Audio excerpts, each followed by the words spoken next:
On the matters football. Okay. Thank you, sir. Clerk.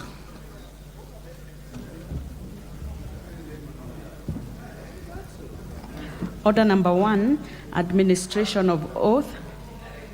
Order number 2, communication from the chair. Order number 3, messages. Order number 4, petitions. Order number 5, papers. Leader of majority.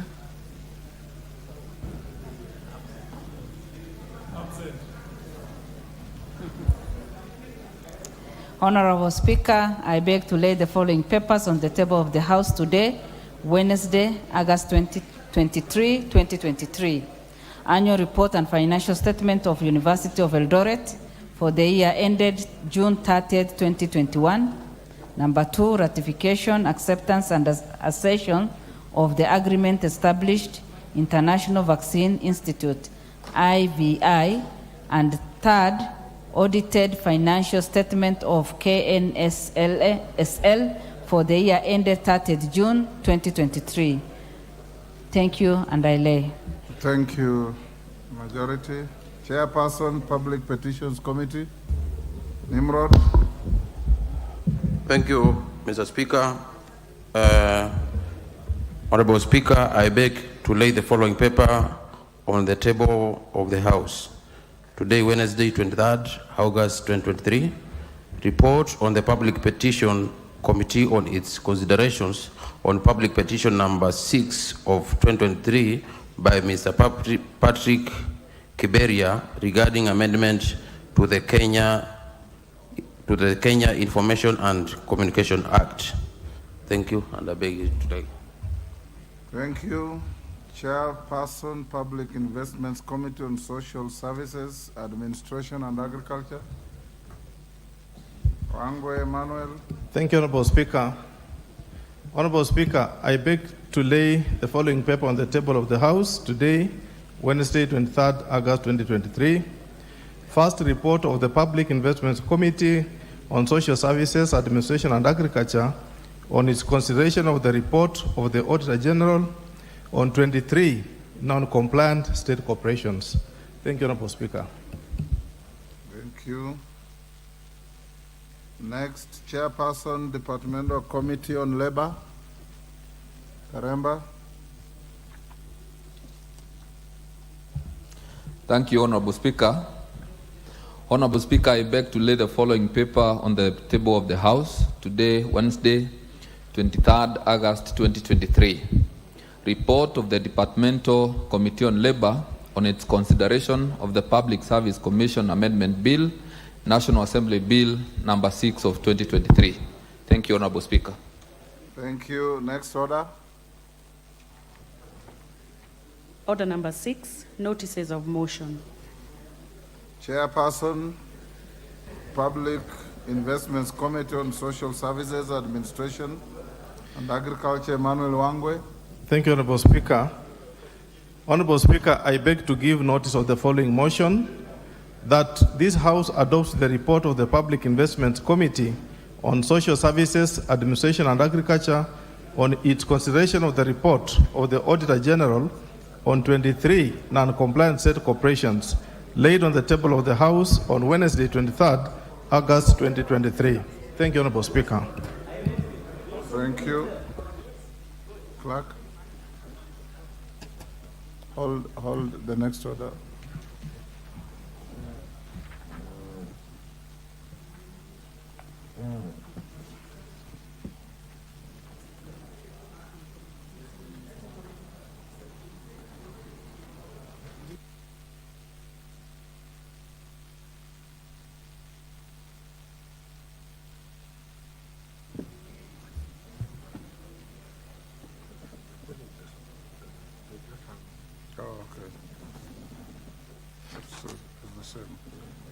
Okay, Mary Emase, I had given you permission to move a motion of adjournment. If you get the requisite support, we'll allocate you time tomorrow.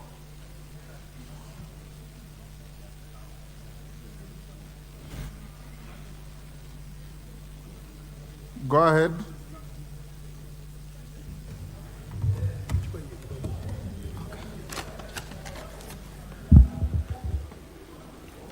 I need to put on my glasses.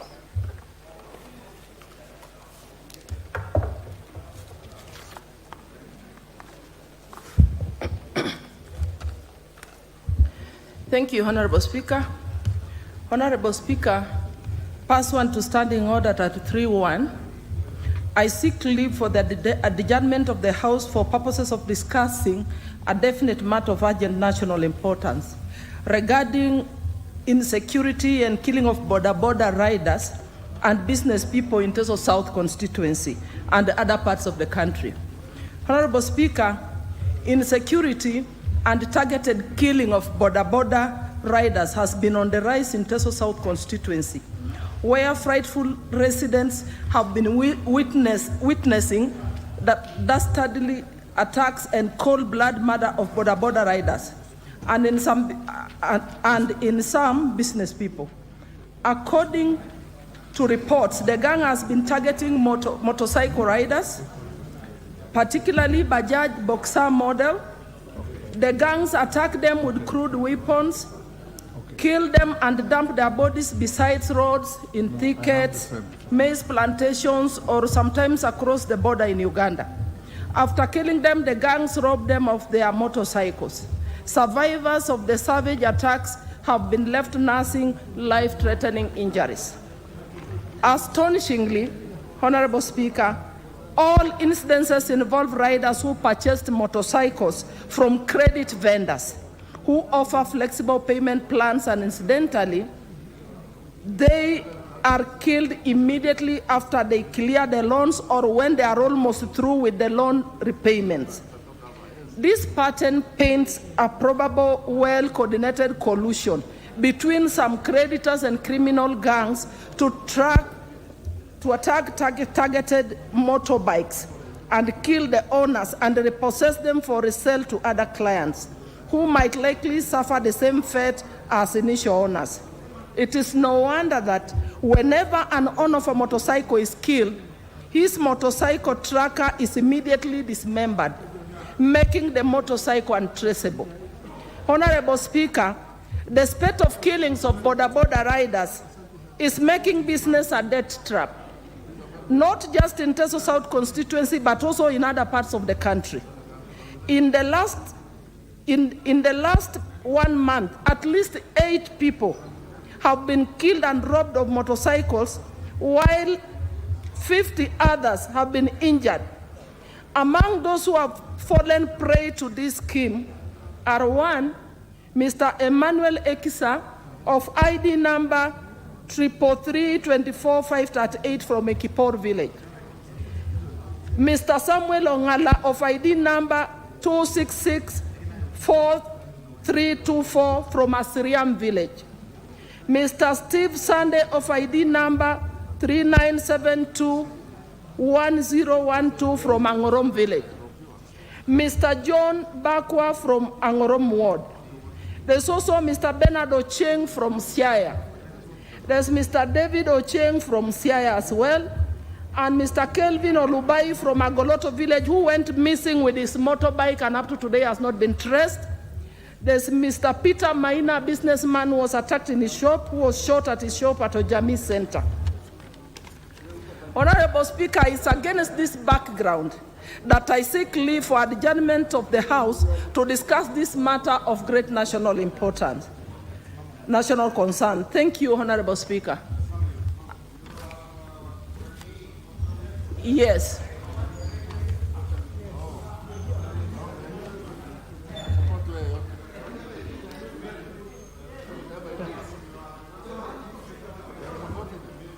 You have enough numbers. Members, take your seats. Deputy Speaker, can you approach the chair? Thank you, Honorable Speaker.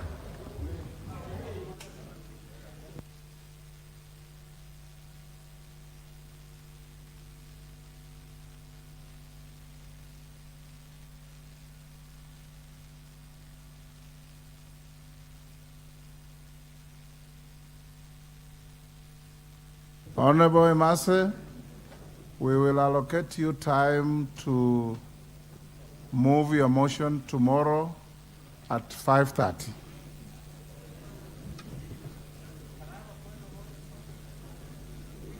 What is out of order? Honorable Speaker, I thank you very much for the opportunity, and I need your direction, because this House has never thrown its hands in the air as a symbol of surrender when called upon to act. Honorable Speaker, last week I managed to be in the village for a better part of the whole week, and the number of university students who were tripping into my home from morning to evening with letters of admission, Honorable Speaker, was mind-boggling. The university fees, as you're aware, Honorable Speaker... Order, Honorable Okello. If you want to make a statement, you approach the chair, seek concurrence. We are on notices of motion. Now you are making a statement that should come at the next order. I stand guided. If you have a statement to make, you approach the chair as a matter of courtesy. I stand guided, Honorable because under the guise of point of order, you have gone a totally different tangent. I'm sorry, I stand guided, Chair. Thank you, my friend. Next order. Order number 7, questions and statements. As at questions, I believe the Minister for Sports should be within the precincts of Parliament. Hold fast. Now, Okello, this is the time you should have sought permission for. Let me give it to Okello first. Honorable Speaker, I thank you very much, and forever indebted to you on your guidance in this House. Honorable Speaker, this is a matter that calls for the involvement of this House to give direction. Last week, for the better part, I was in the village, and I received lots and lots of students coming to my home with university admission letters, Honorable Speaker. What was so mind-boggling and bizarre, for that matter, is the amount of money that they are required to pay for the first year at the university, and these are new students, Honorable Speaker. The list that I saw was 258,000 shillings in 1 year, Honorable Speaker. The highest for those students who are pursuing or are yet to pursue medical-related courses are meant to pay 450,000 shillings, Honorable Speaker. I acknowledge that the Ministry of Education did come up with new raft of measures as regards payment of school fees, and they did introduce two fundamentals. One is the scholarship, and number two was we have the scholarship and what else? And the bursary element, Honorable Speaker.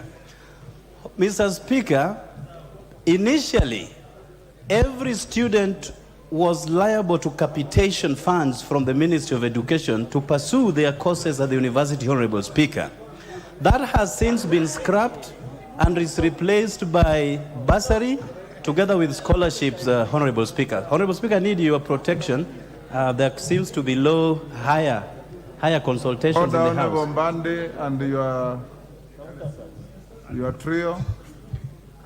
I thank you. I thank you for your protection, Honorable Speaker. So, Honorable Speaker... And wind up, you have made your point. Honorable Speaker, if this is left unattended, I can assure you less than 20% of our university students are going to report to college, Honorable Speaker. When there was capitation, there was a level of certainty in terms of payment of school fees, Honorable Speaker. Now that has now been left to the discretion of HELB and other people within the education ministry, and thereby leaving all these students not knowing whether they will qualify or not, Honorable Speaker, because again, there is no set criteria as to who qualifies to get either scholarship or the bursary from the ministry, Honorable Speaker. If we do not act as a house, and this house has never thrown its hands in the air as a surrender. We are afraid we are going to lose so many brains that ought to have been plugged into classrooms within the university precincts are going to be languishing out here, Honorable Speaker. Unlike during our time, we were a bit fortified on several respects. The current crop of students, Honorable Speaker, are quite delicate and very vulnerable. I do not want to see a situation where we register several cases of suicide by students who cannot access university education, Honorable Speaker. This House has what it takes to rewind and bring back the capitation so that what we have been used to, paying between 16,000 and 35,000 shillings a year, that is affordable. The amount of fundraisers that are being organized now by university students are mind-boggling, Honorable Speaker. So this House, I call upon your direction, Chair, or Mr. Speaker, to give direction so that we revert back to capitation and our students can now have certainty of joining university classrooms, Honorable Speaker. And I thank you for the opportunity that are listening here. I will not allow any debate on that. Who is the chairman of education? Meli, is he here?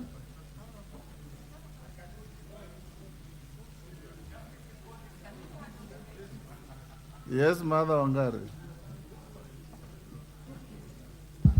Mr. Speaker, thank you for the indulgence. 2 minutes. 2 minutes, thank you.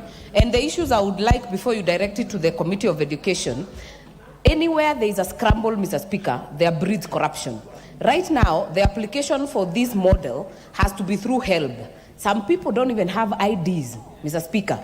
And what the IDs and civil registration services offices are doing is demanding money to actually get these IDs out. So, Mr. Speaker, this issue is of national importance. We have some minors that are supposed to join university. We need it to be clear to this House so that we can transmit it to our members. Because, Mr. Speaker, like in my constituency, I have a program I sponsor children in high school from Form 1 to Form 4. Normally, we would give them 20,000 to report to Form 1 and they'll be able to actually survive for a year. Right now, they have quotations and invoices of 300, 400,000 for courses, Mr. Speaker. This model needs better public participation, and this House needs to lead that process, Mr. Speaker. So I beg that you allow, as you direct the committee, that we get a comprehensive statement on how it's going to work. Thank you, Mr. Speaker. Mboko Milemba. Thank you, Honorable Speaker. The matter being raised, that has been raised by Honorable Kelo, is creating a desperate situation in the entire country.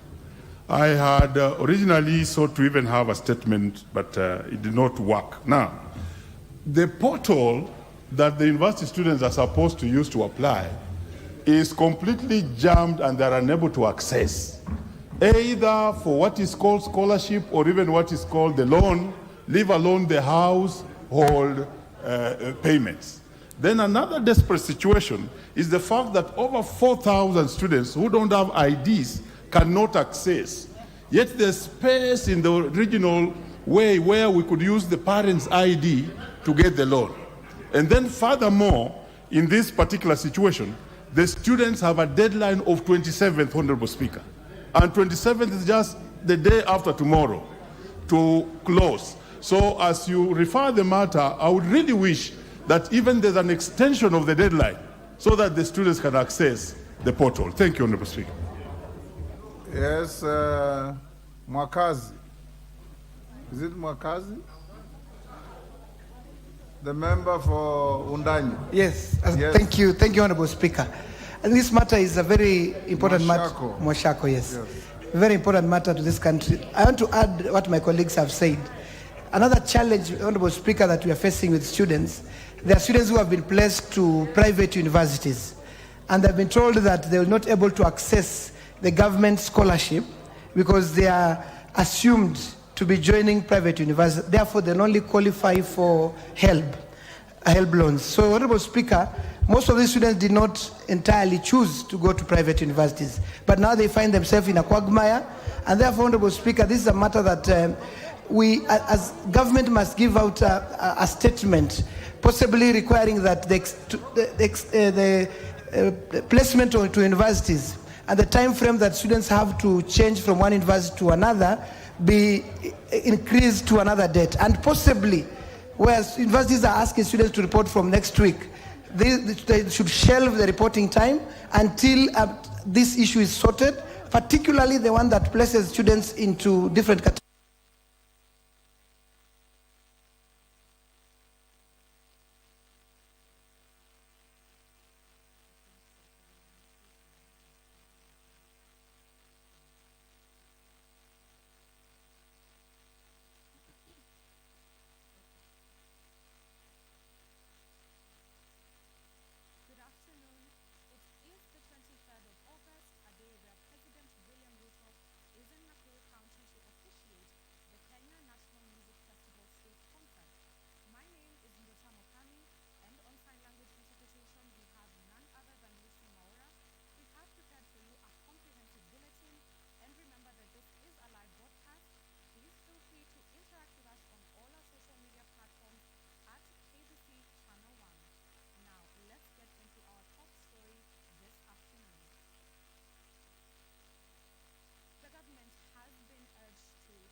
The portal is jammed. You have a large number of students.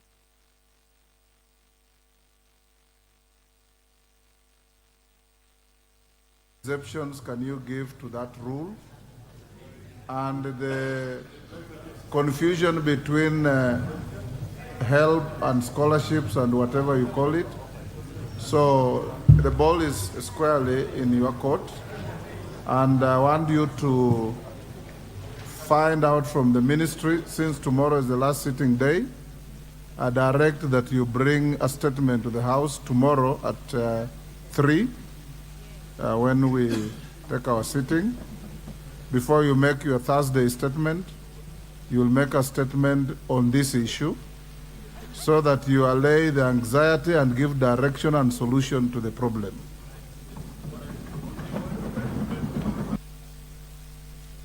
Majority Leader. Thank you, Honorable Speaker, and I will indeed endeavor to do that. Coincidentally, Honorable Speaker, this afternoon I was just sharing with my deputy here at 2:05. I was on a phone conversation with a constituent of the Honorable Kawanjiko from Kiambaa about a young lady who is turning 18 in March of next year, who cannot access the loan and can only access the university scholarship. And as much as we appreciate the new funding model, which would be more beneficial to the most vulnerable for our children, there is need for there to be clarity, especially to students.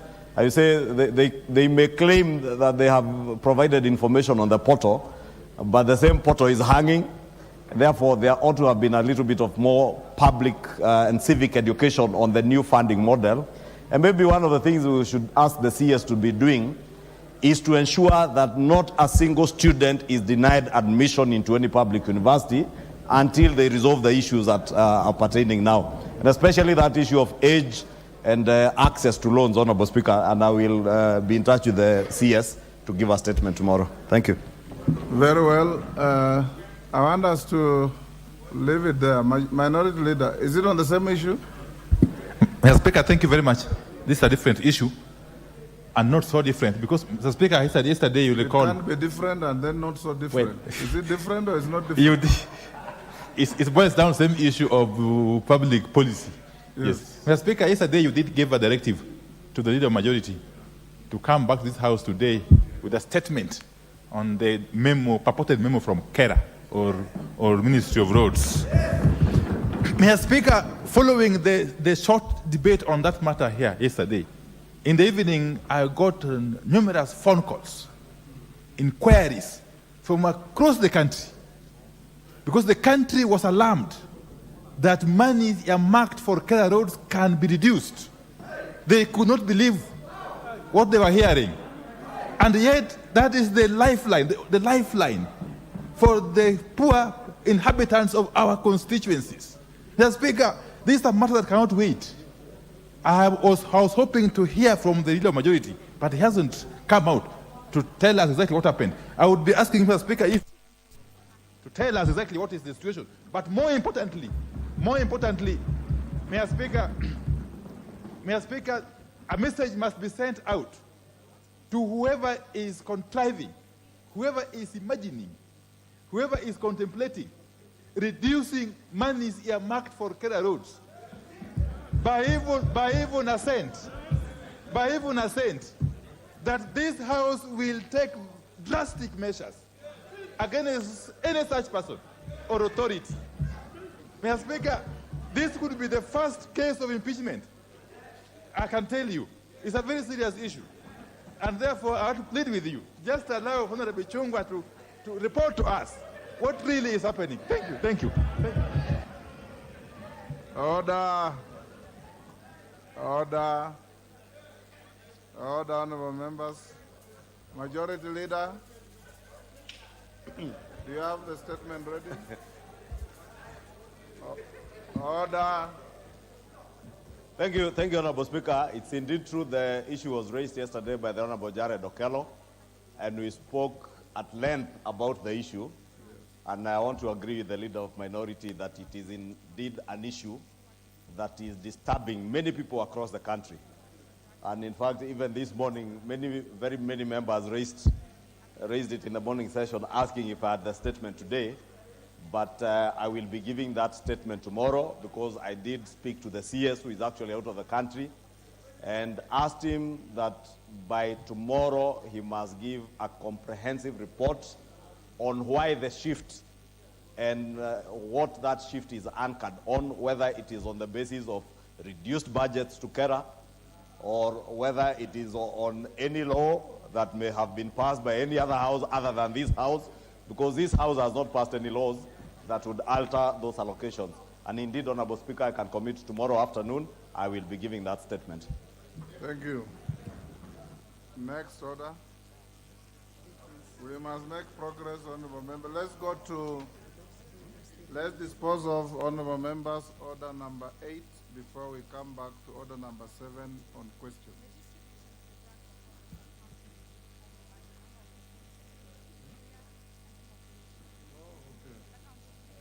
Sorry, members. I have not finished with statements. Honorable Harrison Garama Kombe. Thank you, Honorable Speaker. I rise on standing order number 43-1.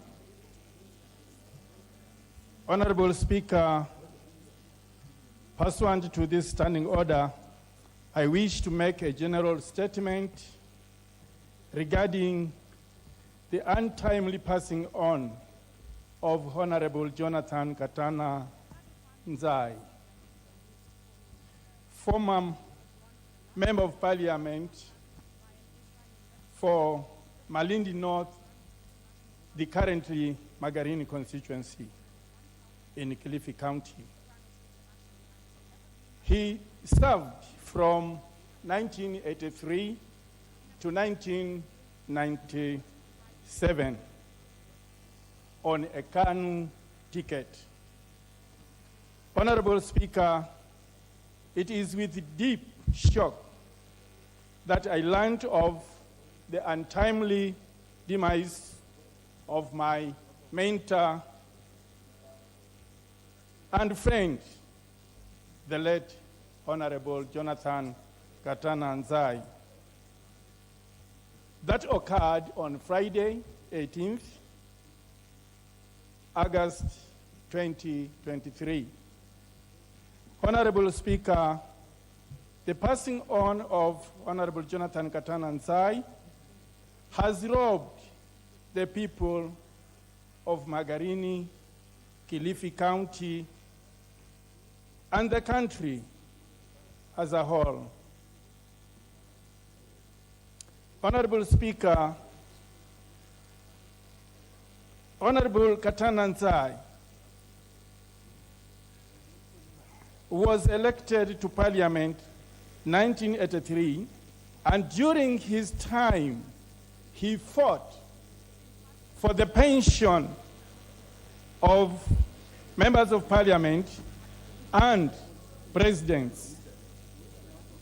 His contributions and participation was commendable, particularly his contribution on various legislations which were insightful and enriching.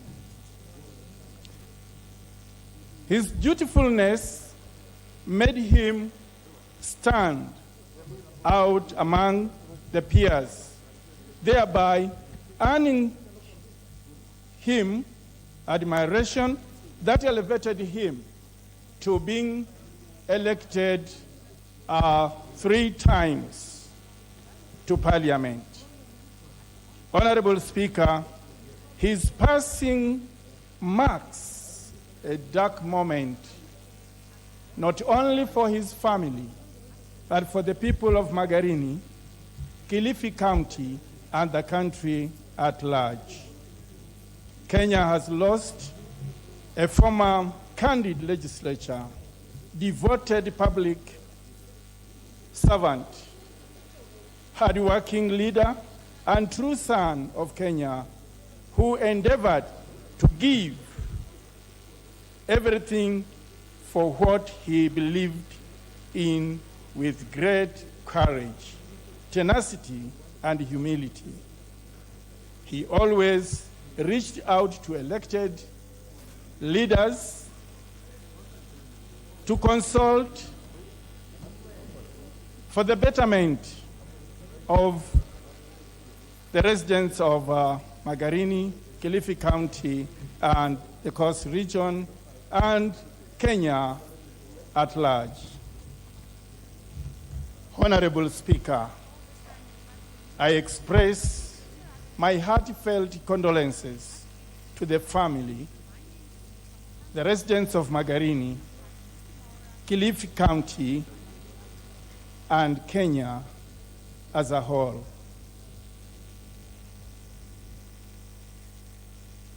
May the soul of the departed Honorable Member Jonathan Katana Nsai rest in peace.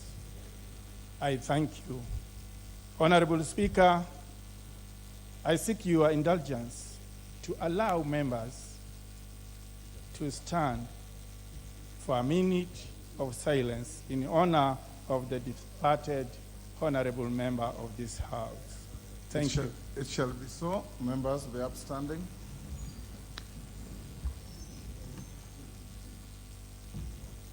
Honorable Wanjala, this is a solemn moment. You can't be on fault.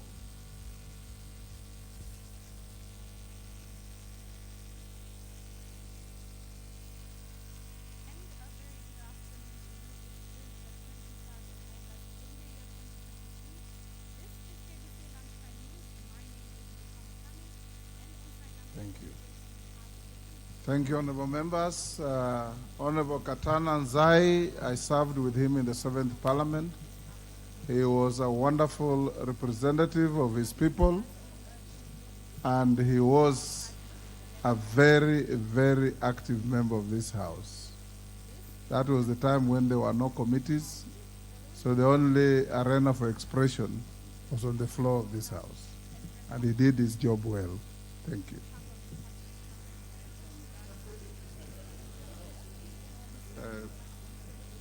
Honorable members, next is the Chairperson, Committee on Social Protection. Thank you, Honorable Speaker. Pursuant to the provision of Standing Order 44-2D, and as the chairperson of the Department Committee on Social Protection, I rise to make a statement regarding the upcoming mass registration of beneficiaries of the Inua Jamii Cash Transfer Program in all constituencies in this country.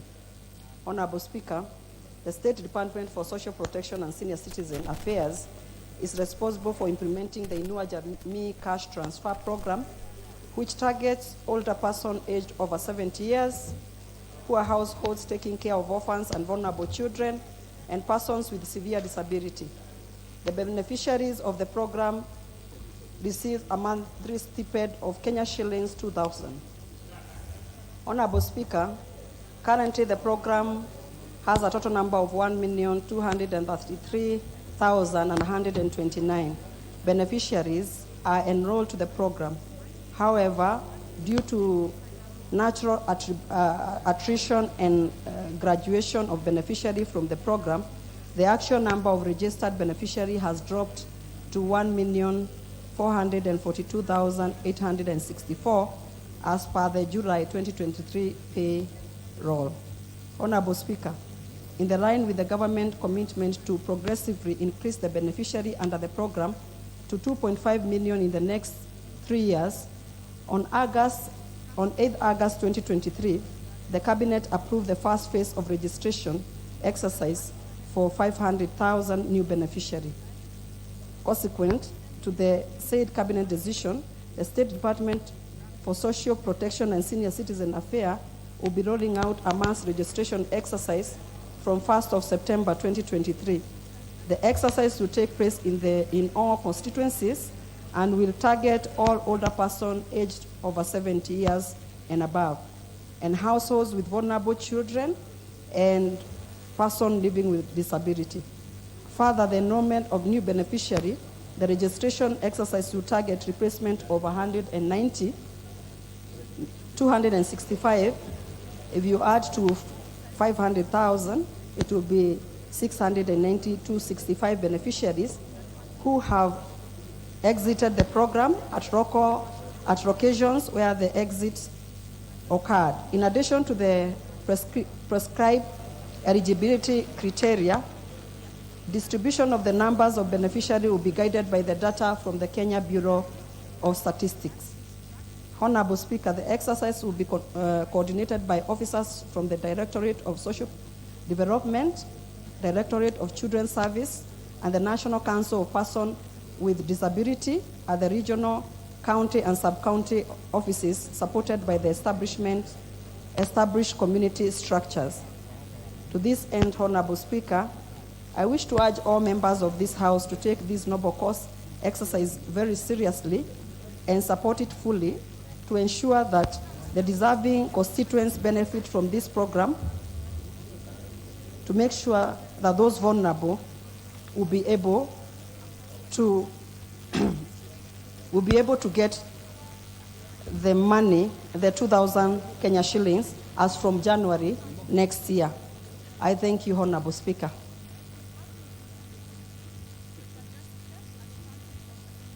Honorable Alice. Honorable members, before we go to the next, allow me to acknowledge in the Speaker's Gallery, Tinderet Educational Center and School from Tinderet Nandi.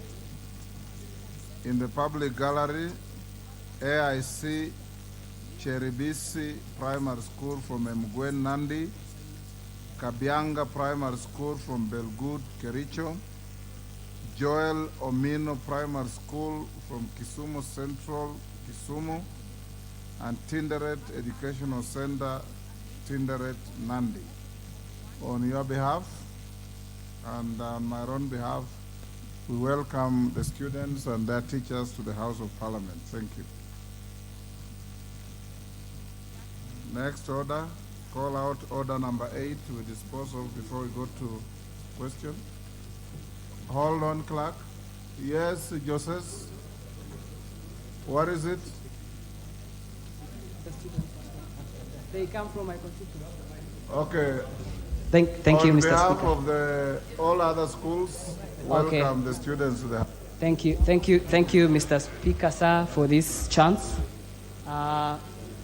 Personally, I would like to welcome the students from my constituency, that is KBC Academy, and also on behalf of the rest of the members of this house, I want to welcome the rest of the students that have been mentioned here, including Tinderet and the rest of the schools.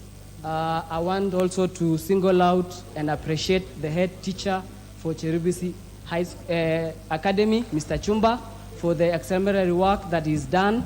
KBC Academy is a performing school, especially in my constituency. It's a top school, and I want to commend the kind of work that they are doing, and also want to encourage the rest of the students who have come here today to visit the presence of Parliament, that the future is bright for you. Work hard, be disciplined, respect your teachers, and fear God. Thank you, Mr. Speaker. Thank you. Call out order number 8. Order number 8, motion, report of the Committee of the Whole House on the Climate Change Amendment Bill, National Assembly Bill number 42 of 2023, question to be put in third reading.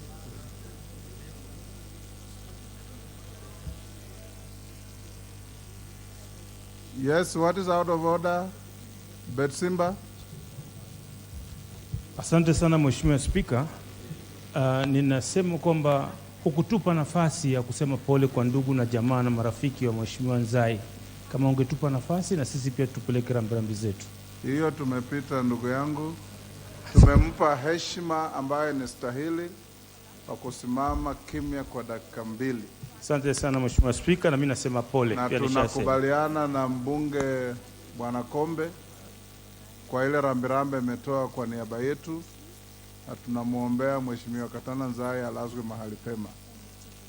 Sawa sawa. Not on the same matter, no? What is it? Mr. Speaker, wanted to bring to your attention in consultation. Mr. Speaker, there's an activity happening at the entry of this Parliament, frisking of members of Parliament in front of the students around here. Mr. Speaker, we want us to be respected by the sergeants. Which entry? At the entry of the chamber, Mr. Speaker. I've complained that it's not respectable for sergeants to frisk and more so lady MPs. Mr. Speaker, we have gadgets to frisk, to check our handbags, but not hands of the sergeants. Mr. Speaker, we are breaking for recess. Let your office or sergeant at arms buy a machine to frisk or check security, not their hands. I'm disappointed, Mr. Speaker. Thank you. Honorable members, we did agree here. Honorable member for Kilifi, we agreed here that we can sustain certain inconveniences for our security. And we did agree that the Sergeant at Arms office will be checking us for our own sake. And I did tell you that in 1985, a bomber killed the entire parliament of Lebanon. In 1987, a bomber killed 3/4 of the parliament of Iran. And that bomber was a member of parliament. It can happen here. And I want to urge you members, as long as the physical search on lady members is done by women sergeants and men by male sergeants, try and find a way of accommodating each other. Order, honorable members, order. We shall not compromise on your own security. Under whatever circumstances, what we will do probably, order, and when you travel, even in modern airports, in New York, in Dubai, wherever, you walk through the X-ray, and you are also physically sighted. It is not any different from here. Honorable Kajwang, I will not reverse the order for women to search men and men to search women. That I will not do. But if Honorable Kajwang wants to submit himself to be searched by women, so be it. Honorable members, at order number 8, the committee of the whole had finished. We now put the question, and then I'll call the mover.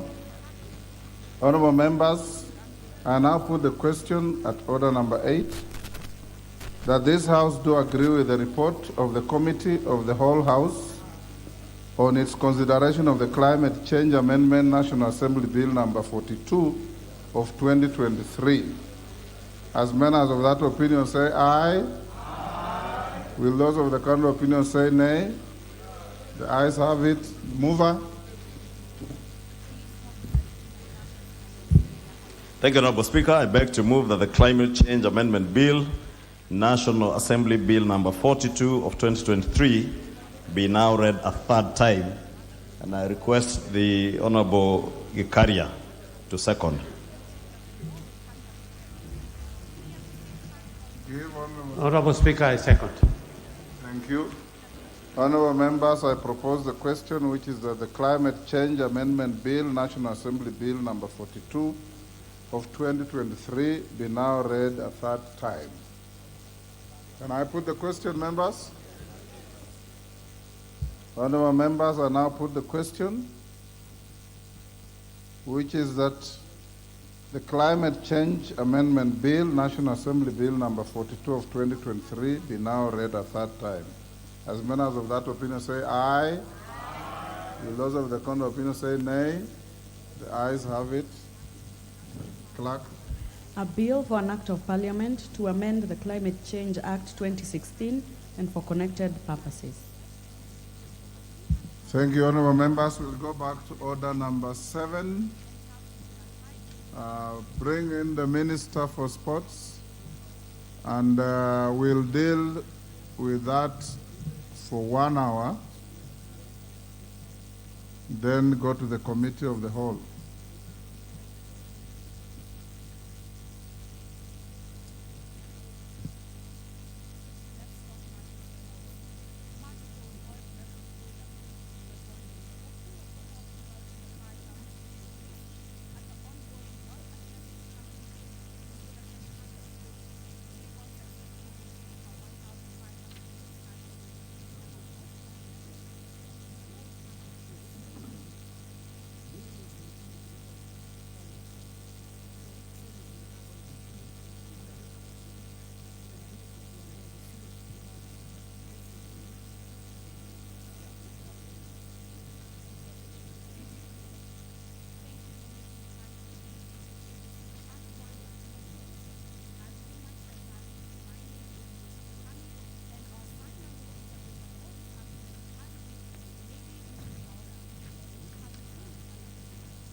Honorable Minister, Honorable Babu Namwamba, welcome to Parliament.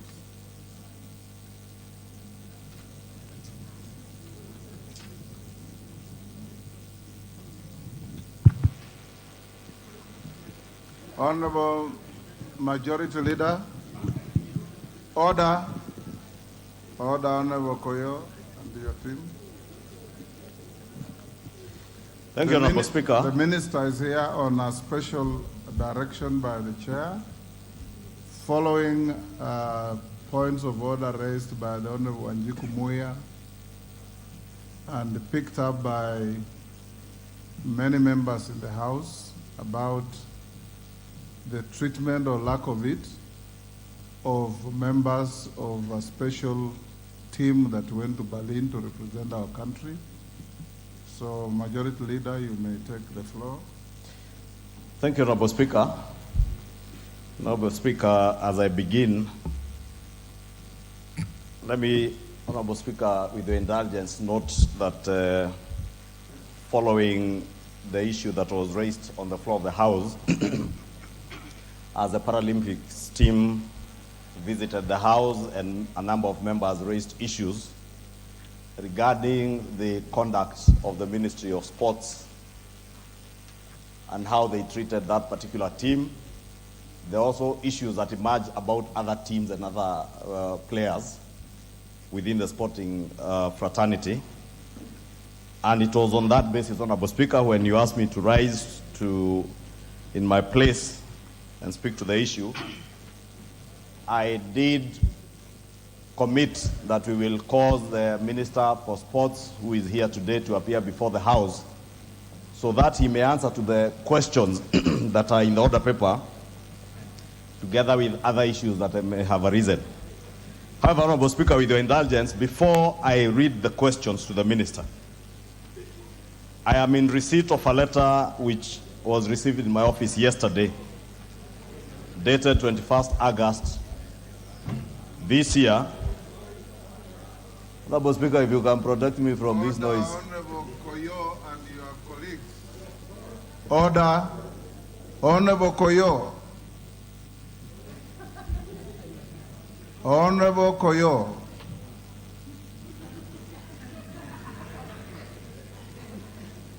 You can hold a kamkunja out to the Honorable Koyo. You don't have to do it in the walkway.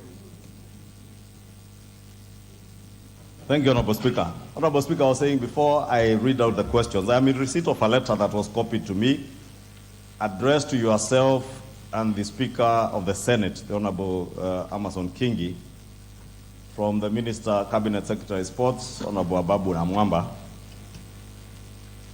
And Honorable Speaker, I want to beg your indulgence because this is a public document. I read it out to the House.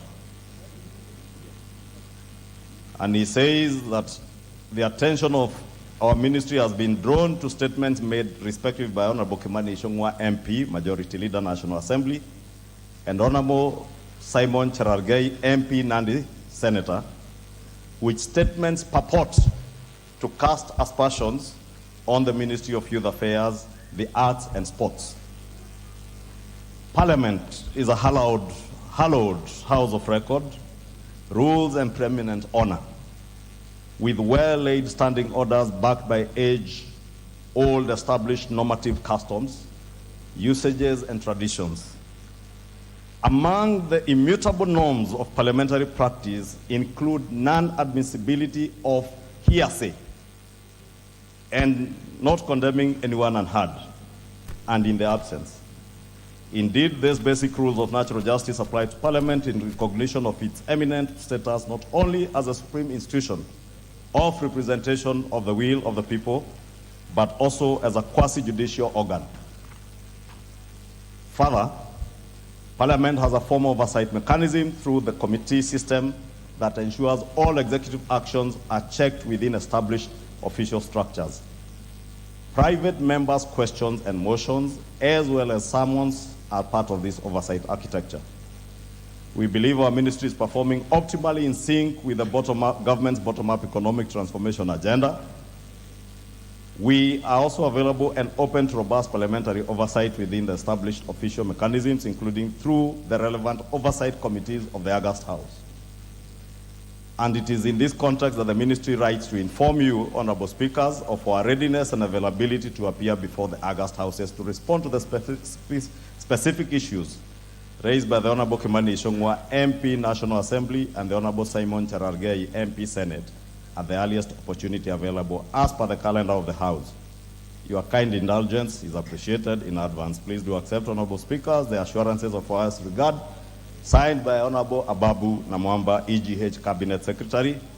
That letter was copied to the Head of Public Service and Chief of Staff, Felix Koskei, myself, and the Leader of Majority in the Senate, Senator Julius Murgo, the Chair of Labor Social Welfare, Honorable Dan Wanyama, and Senator Simon Cherargei, MP, Senator Nandi County.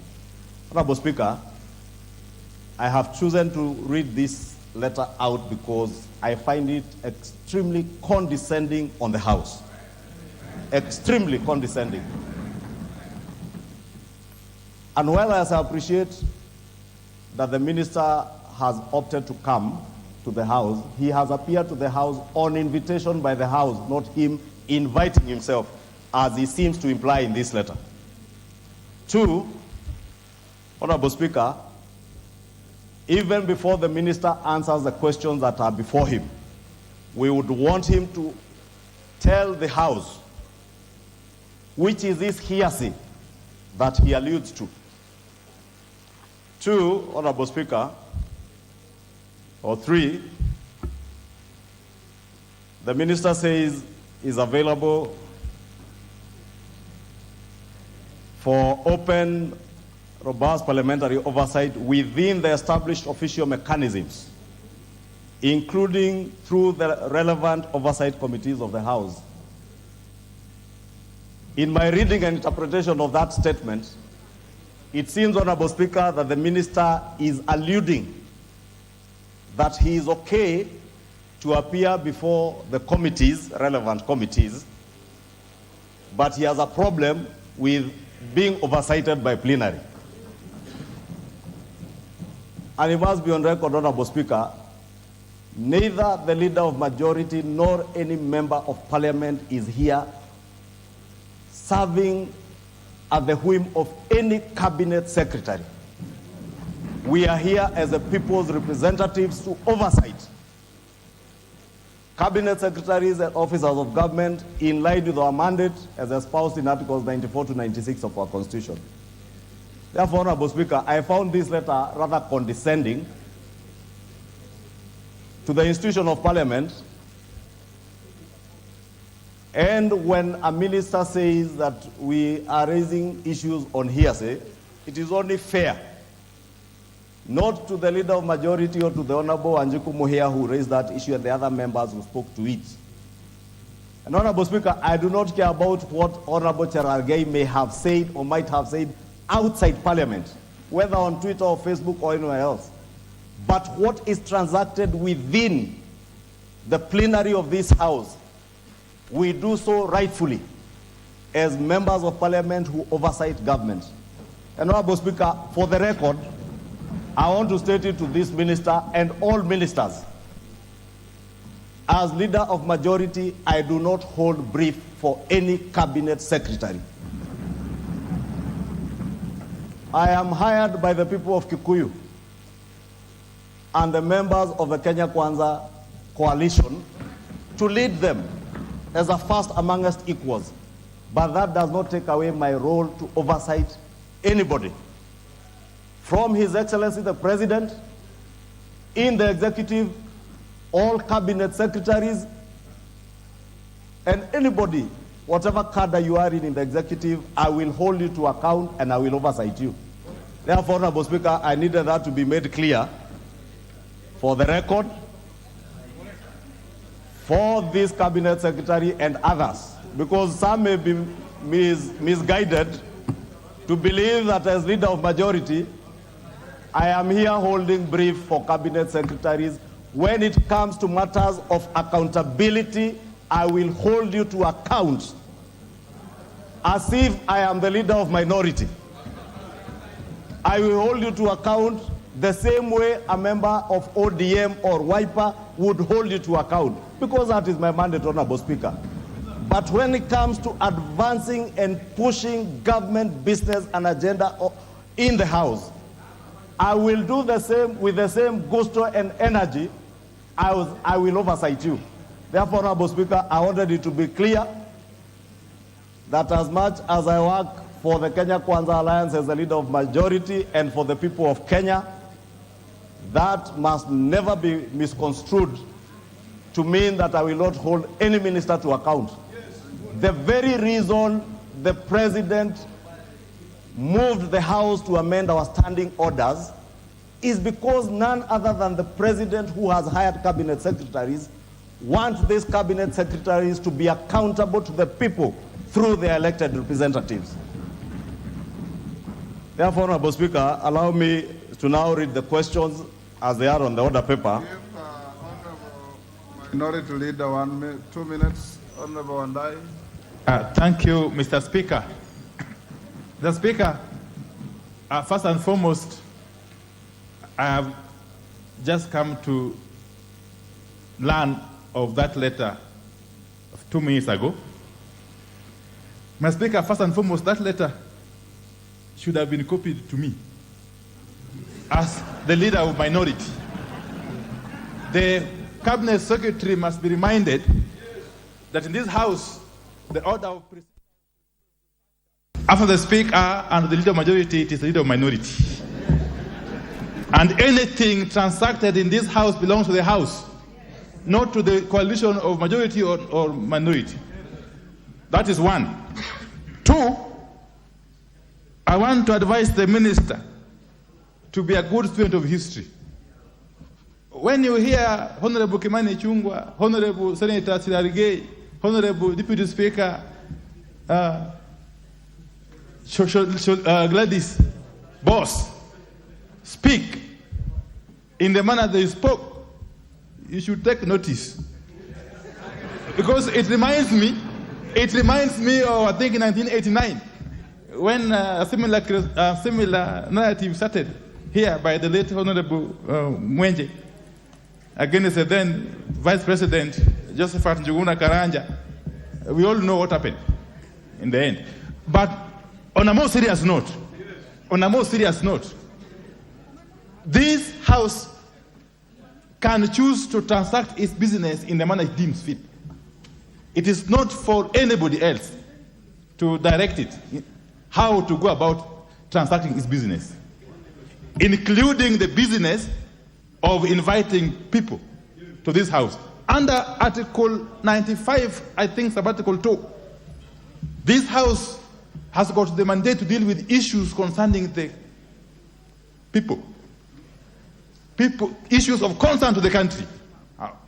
And there is no greater issue that is of concern to the country than the plight of sportsmen and women.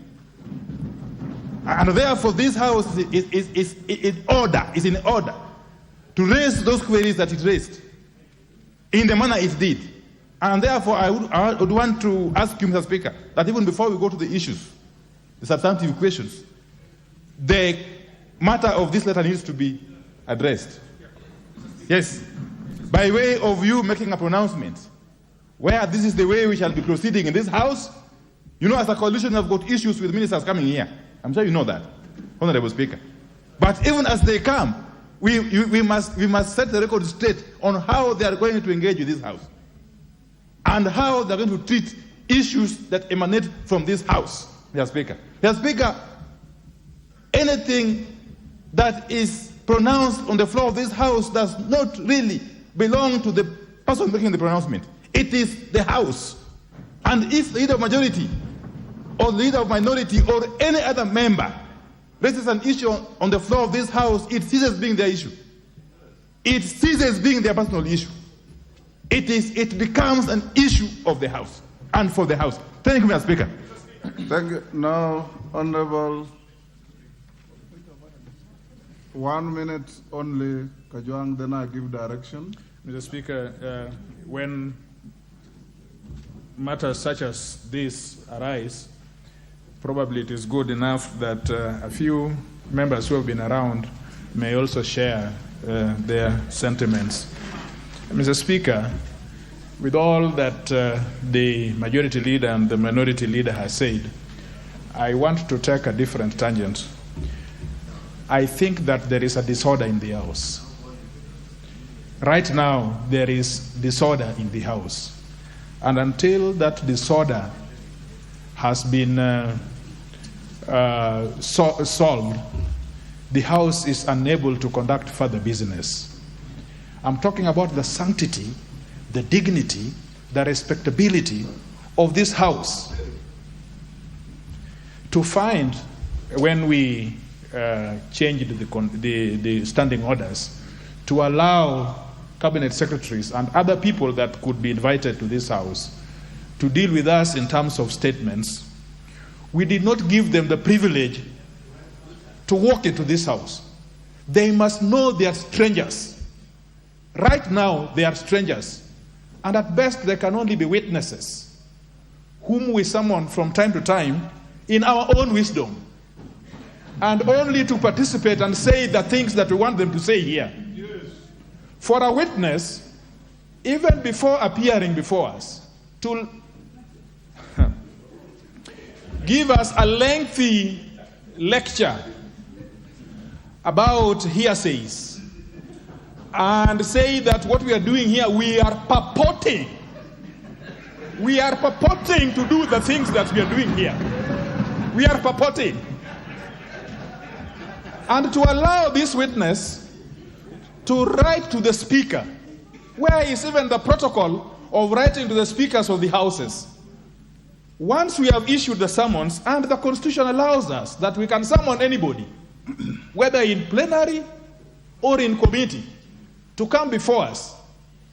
Now, how is it that a witness decides, therefore, with, raises upon a stool and decides to address the presiding officer of this house and lectures him accordingly?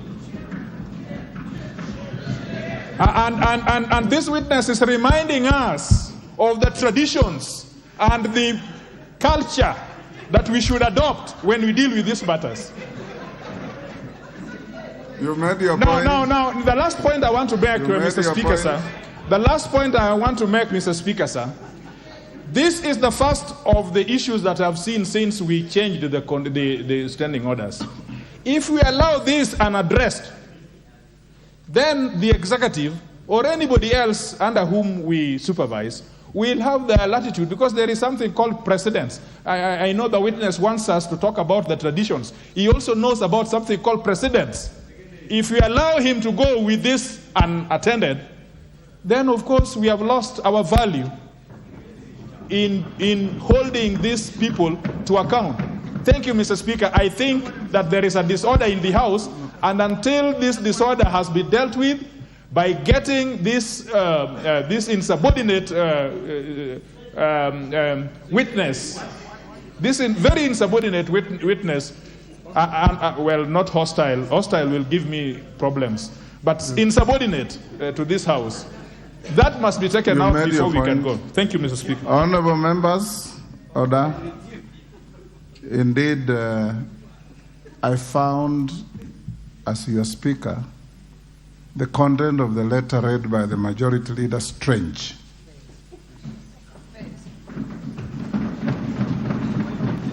And this goes, majority leader inform all cabinet ministers that they come to answer questions guided by you as the majority leader, who is the nexus between this House and the executive. And writing to Mr. Speaker after he has given direction is inadvisable. So going to the future, you may need to communicate to all cabinet secretaries on how to engage the House.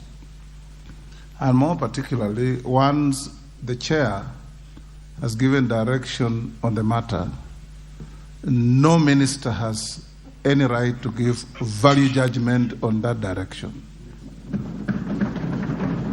Because what the content of that letter is giving value judgment on the direction of the chair.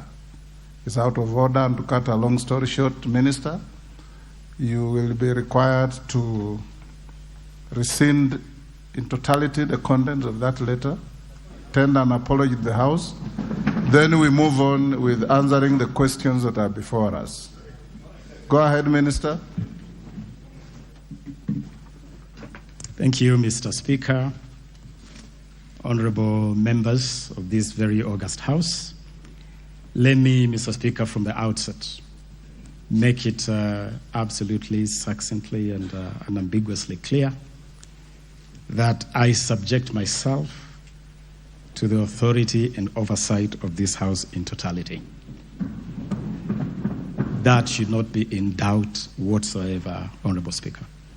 Let me also make it clear that the correspondence that has been referenced here was authored and conveyed in good faith, and I would apologize unreservedly if in any way that letter has created... Don't give a conditional apology, Minister. Just cut a long story short.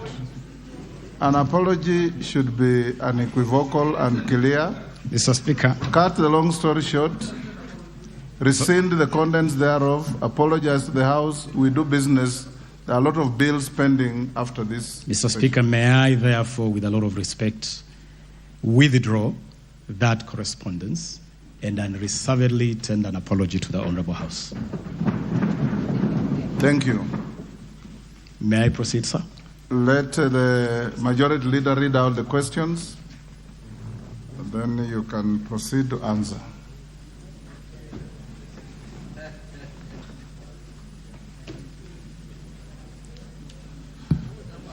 And in your questions, members, those chips on the correspondence will lie where they fell.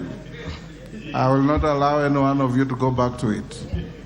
Deal with the questions on how our athletes are being dealt with, how they are being managed, and how the issues came to this House. Thank you, Honourable Speaker. Well guided, and I will proceed to read out the questions as they are listed on the order paper. One is for the ministers to respond to the following issues relating to the role of the ministry in facilitating the Kenya team that attended the Special Olympics held in Berlin, Germany in June 2023 on the following issues. One, how and why the Kenya's team to the Special Olympic Games jetted out of the country without neither the Cabinet Secretary for Youth Affairs, Sports and the Arts nor a representative from the ministry flagging them off. B, how and why the Cabinet Secretary did not deem it reasonable to receive and celebrate the team for their monumental performance during their arrival into the country from the Games. And C, what measures is the ministry putting in place to ensure the anomaly of ill-treating athletes doesn't recur again. 2, Honourable Speaker, on management of aquatic sports in the country. A, explain why Kenya Aquatics has historically been unable to comply with the rules and decisions of World Aquatics, including holding of elections even after a stabilization committee was established in June 2022, on the 28th of June 2022 to be precise. B, enumerate efforts that the ministry has put in place to ensure that Kenya Aquatics Stabilization Committee conducts elections and state when the elections will be conducted so that the World Aquatics can lift the suspension of Kenya Aquatics since 2022 from participating in any activities within the World Aquatics.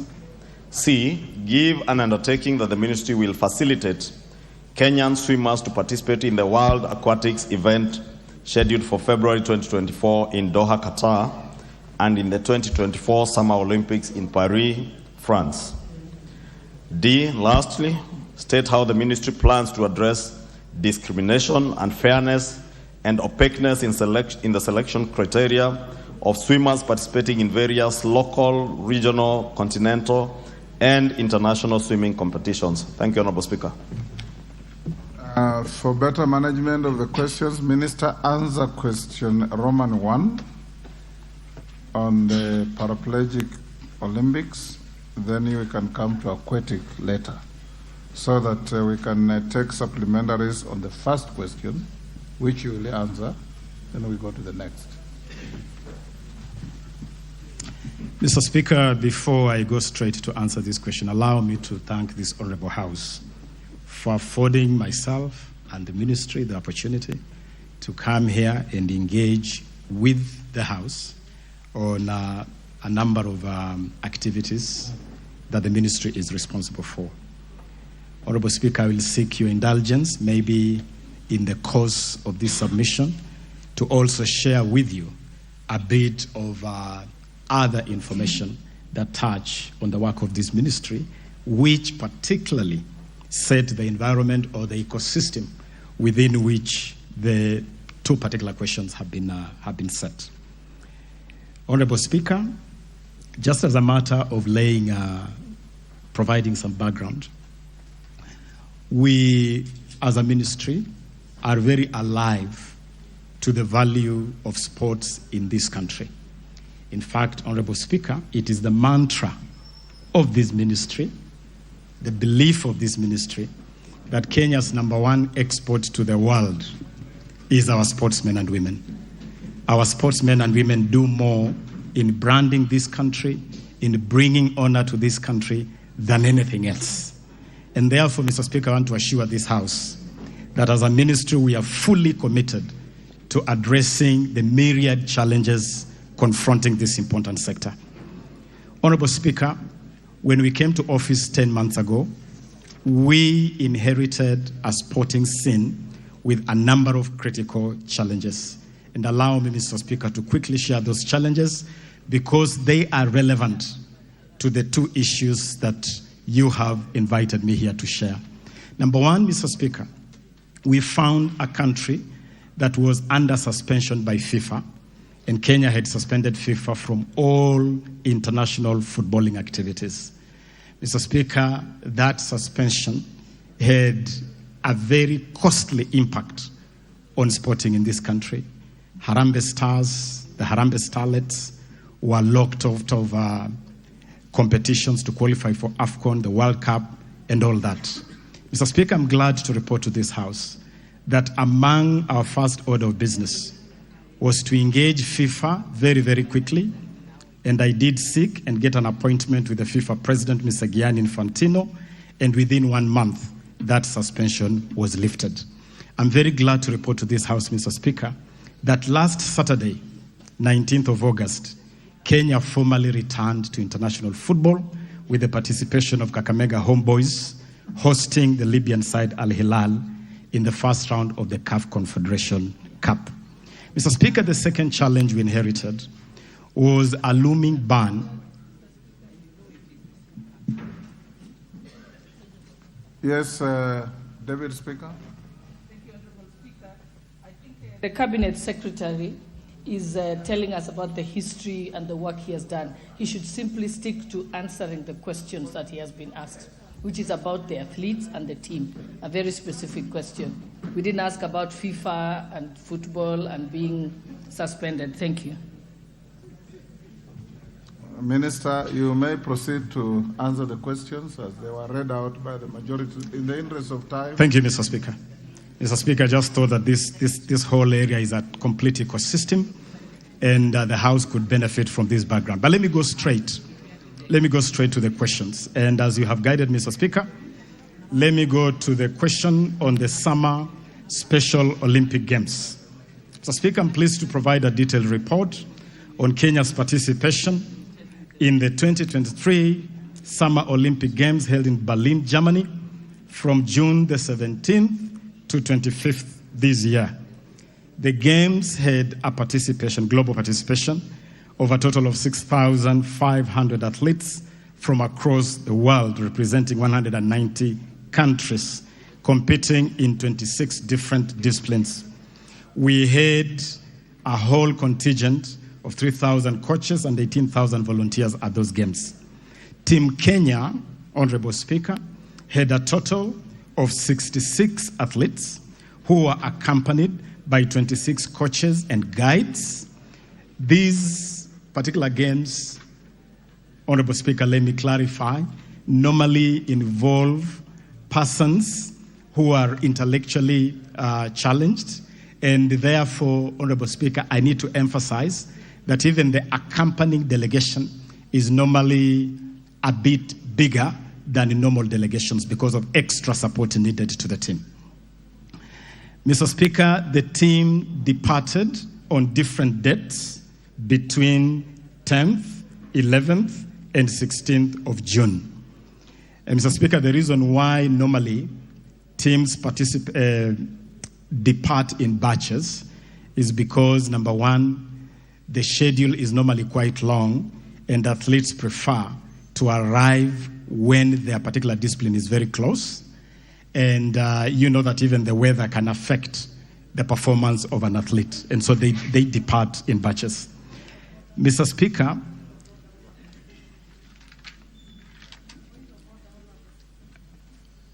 Yes, Honorable Muya.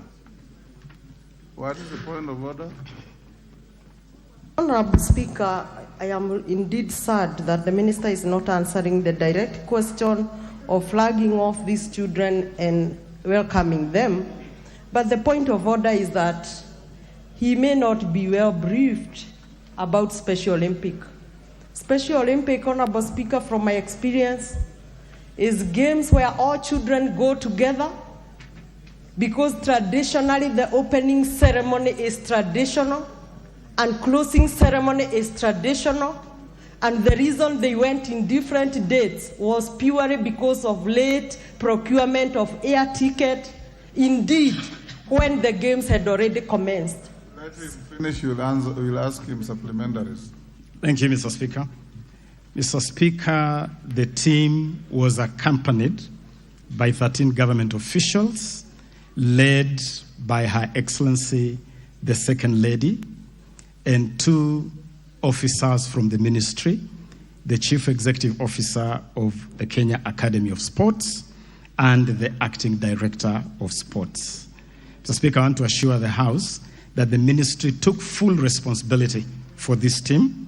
We provided a total of 159 million shillings, 825,282 shillings to support the full preparations and participation of this team at these games.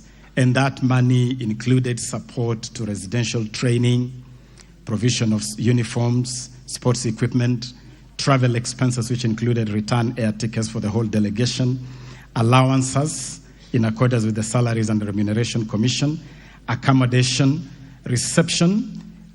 We had a reception upon the team returning, and also awards or rewards for this team. Mr. Speaker, let me inform the House that on average, because of the sporting tradition of this country, on average we have multiple teams participating in various activities across the world. In any given month, you might have 3 or so delegations going to different parts of the world to represent the country in different activities. We work at the ministry as a team, Honorable Speaker, and we take responsibility for different activities at different times. This particular activity or this particular trip did not find me in town, Your Excellency, Honorable Speaker, because I was performing other duties elsewhere. But the team was fully facilitated.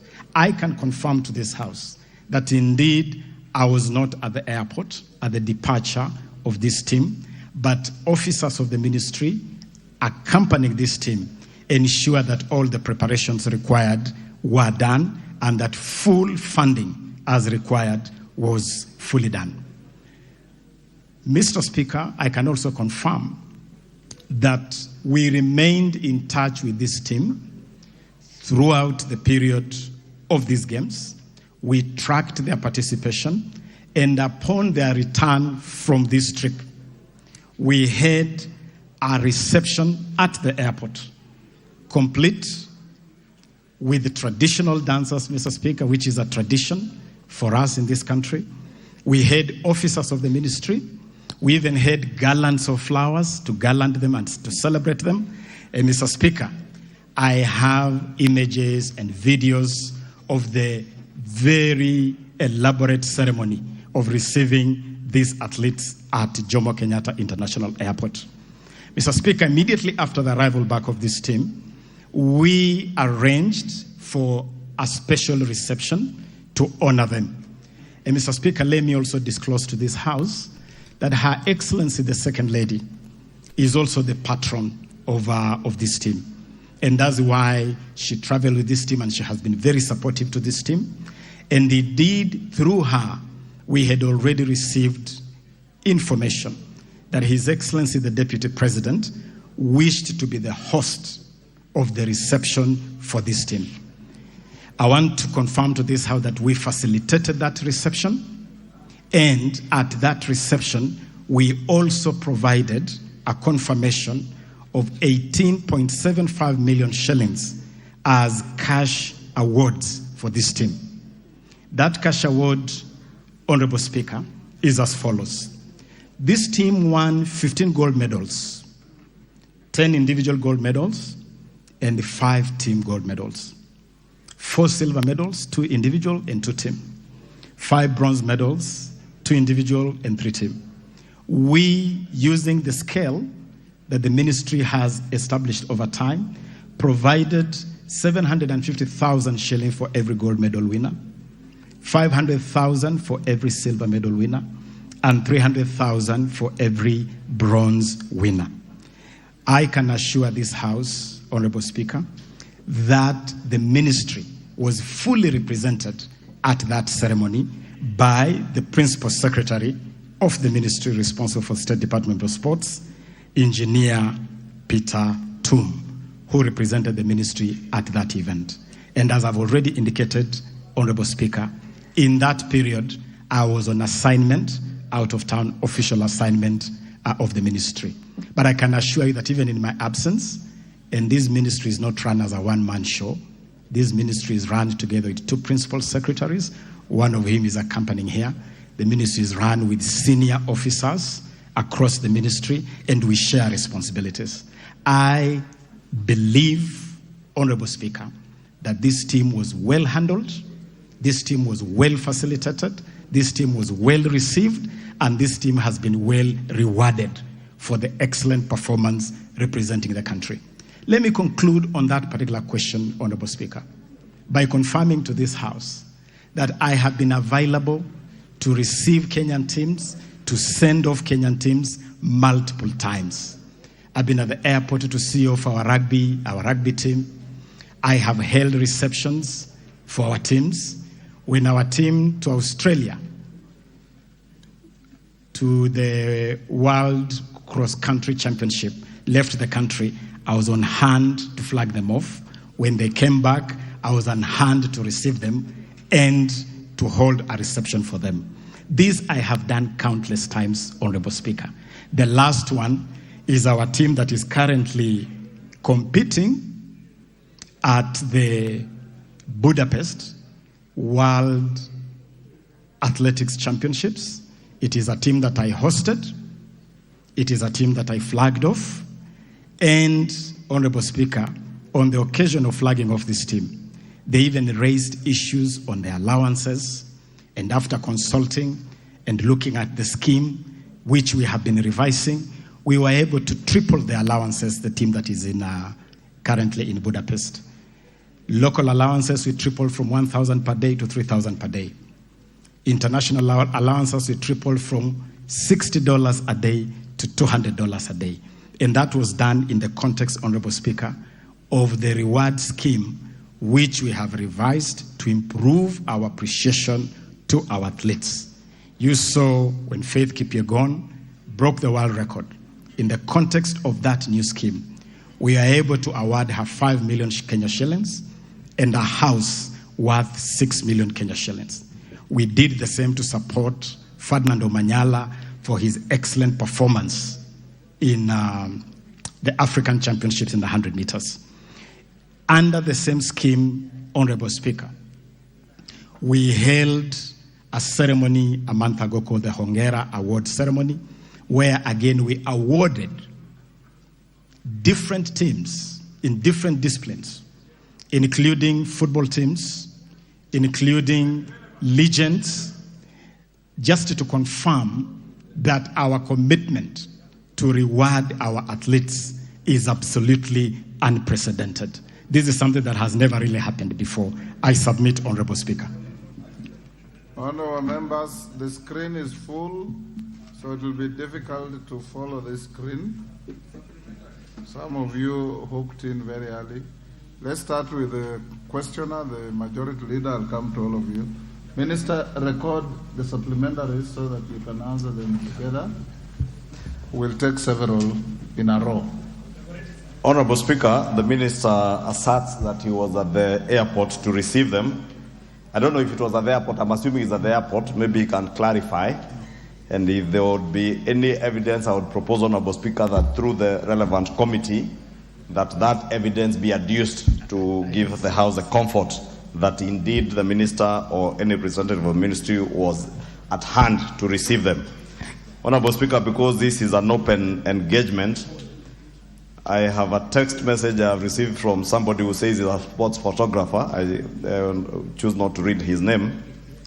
And he says, I would like to inform that even the current Team Kenya in Budapest were not issued with running shoes or spikes. Athletes had to source old spikes or borrow from friends. Honorable Speaker, maybe because part C of the question was asking what measures the ministry is taking to ensure that the ill treatment of athletes and other sportsmen do not recur again. Probably the minister should also give specific measures that he has taken.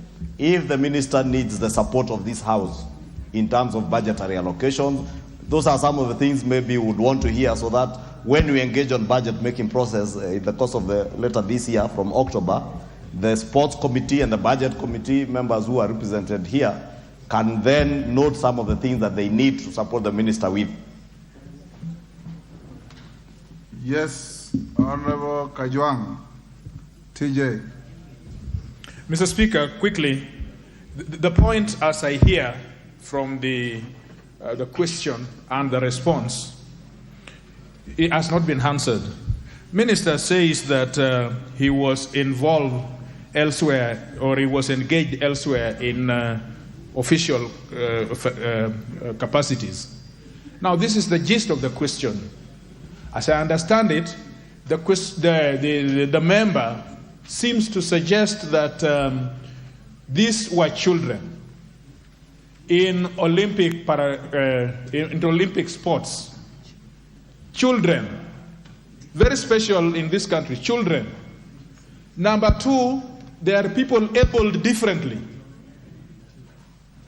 Why should these two signals wouldn't have forced this cabinet secretary to prioritize that? One, you are dealing with children. Two, you are dealing with exemplary performance. They are in Olympic. Three, there are people abled differently. You are able to go to rugby's. You are able to go to those people who are running very fast, but you cannot prioritize just children in Olympics. Number two, you are engaged in official capacities. We don't dispute that. I read in social media, which I'm trying to keep abreast with, it is too fast for me, but I read in the social media that this minister chose to go to fine destinations overseas, dining in fine restaurants, using calamari, I do not know what calamari is, and fine wine called the Cavelia, with what some of the things that even as a member, I'm not able to pronounce. Now, Mr. Speaker, this is the point, that you choose to prioritize your engagement, official engagement, when issues which should have demanded your presence, official presence, because all the responses he has been given is that that his personnel were with him, there was a PS, there was all this, including Her Excellency, the Second Lady. The point is, why as CS wouldn't he found it necessary to be there himself where children are concerned, where people able differently are concerned? Mr. Chair, thank you. Let's take one more. Wanjiku, you are the cause of all this. Try and ask Honorable one supplementary at a time. Yes, thank you, Honorable Speaker. I am more sad because here we are discussing of people with special needs. And Honorable Speaker, when you speak in a house like this, where I believe even Special Olympics International is watching and putting the facts contrary to the facts, is a bit disheartening. Honorable Speaker, one, the Cabinet Secretary have said he provided even money for accommodation. Far from the truth. Special Olympics are special in nature. Once the children arrive at the destination, the government from there takes over accommodation, transport, food. For record, the children were sleeping 4 to 5-star hotels. For record, including myself and Honorable Catherine, all the 90 participants were given badge for free transport by the government there. What is the point here, Honorable Speaker? Is if the accommodation was to be taken care of by the Ministry of Transport, these children would have been sleeping on the floor or on the street. Honorable Speaker, the air flights were procured when the games had already started. In fact, the local organizing committee in Germany kept on calling the coordinator of Africa, who is based in Kenya, and at one point on Sunday evening, she broke up and she called me literally crying. The local organizing committee was asking, should we put accommodation for Team Kenya? Should we plan for transport? You haven't yet gotten the air ticket. And as a result, Honorable Speaker, our team, our children, flew with not intended air transport, and they landed at Munich, 8 hours drive to Berlin, where the games were being held. And these are children with special needs. Why? Because the last minute flight booking did not allow the procurement from the ministry, whom I was informed was so arrogant and was even indicating that he will book the flights when he's free. This is the scenario. Honorable Speaker, the second truth I want to put for record in this House, Her Excellency Honorable Dorcas Rigathi is the patron of Special Olympic. She doesn't work for the Ministry of Sports. By that virtue, through her own goodwill, she accompanied the children and she stayed there. Honorable Speaker, another item to be on record. I, Honorable Ajiko Mohia, through the chairman of Africa International Olympics and even the coordinators from Kenya, did stand for Kenya as a country, the high round table meetings which were meant for the minister. The 20 African countries were represented, but when the time for Kenya came, there was no minister. Indeed, Honorable Speaker, I only participated in the field twice because the rest of the time I spent sitting for the minister. Honorable Speaker, let the minister understand that we are dealing with the children. Thank you, Wanjiku. The nominated member for, is it called Abubakar? Abu. Thank you, Mr. Speaker. One question.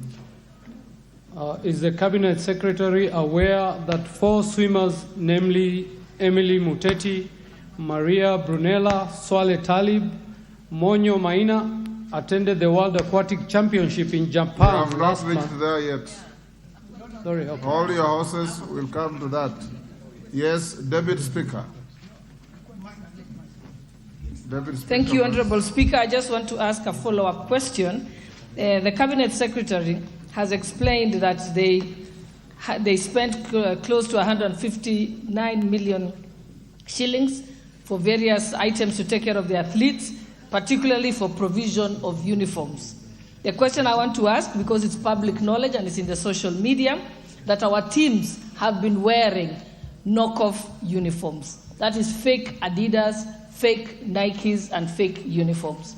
And it's a known fact. So I want to ask, how much did they spend on the fake uniforms, which are most likely from River Road? Yes. Yes, Basil. Not all those questions, Minister. One question. Yes, thank you, Speaker. I read somewhere that there's cheering squad composed of girlfriends of the official, the minister officials. So I want to know I want the minister to share the list of the Kenyan delegation who are purported to be the cheering squad. Thank you. Yes, Chepkonga. Minister, record all those. You'll answer them together. Yeah, Mr. Speaker, I will not repeat the one which you have already read. But I would like to remind the Speaker, remind the Minister, Mr. Speaker, that he needs to acquaint himself with Article 73 of the Constitution. And I just want to read to him for record. It says, authority assigned to a state officer, that is himself, is a public trust to be exercised in a manner that is consistent with the purposes and objects of this Constitution. 2, demonstrates respect for the people. 3, brings honor to the nation and dignity to his office. And then 4, promotes public confidence in the integrity of that office, Mr. Speaker. Mr. Speaker, you know, I have listened to this minister. He has said he has spent money on the accommodation of the children. Mr. Speaker, I would like him to confirm, is it true that the German government paid for the accommodation? If they did, can he account what happened to these 500 million that he proposed to have been paid? That it could not even take those children by flight to Munich, where they were supposed to go. To Berlin. Mr. Speaker, the second one. Could this minister also confirm that it is true that the emolument or the rewards that is supposed to have been paid has actually been paid? It is not an intention, it is not a supposition, but it is something that is true. Mr. Speaker, that needs to be confirmed to this House. Right.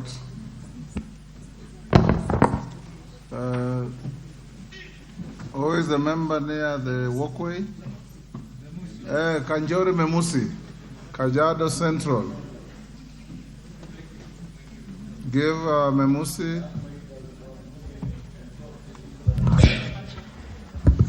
Thank you, Honorable Speaker. Honorable Speaker, you know facts are very stubborn, and they've well been stated here.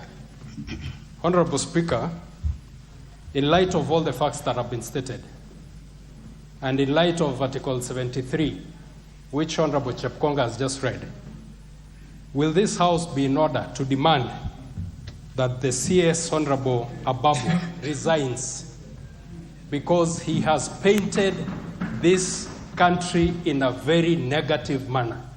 Will we be in order to demand that he resigns? Thank you. Murugara, did I see your hand? No. I'll give to Emase. One question, then Nyamai, then Minister, you come to answer those. Give Mary Emase. Thank you, Honorable Speaker. Honorable Speaker, I speak as a member of the Sports Committee. And I must say from the onset, I'm very disappointed and saddened by what I've been reading on social media. Having been one of the champions defending the budget of the sports ministry, even before our committee, budget and appropriations, where I'm the vice. You know, Honorable Speaker, when we send sportsmen, the athletes, the special needs category, they are representing Kenya. They are the ambassadors of Kenya marketing this country out there. So any image whatsoever, it will be about Kenya. So, Honorable Speaker, the dignity of those players has been compromised. And I want to ask the CS. We have given sufficient funding, and we keep adding whenever they request. What is the problem? Is it that we don't have the money? You don't have enough funding? Is it that you have incompetent staff? It is unacceptable, Honorable Speaker. Thank you. Nyamai. Thank you, Mr. Speaker. I would like to ask the Cabinet Secretary whether he has financial challenges or he has procurement challenges, because clearly something is not in order, Honorable Speaker.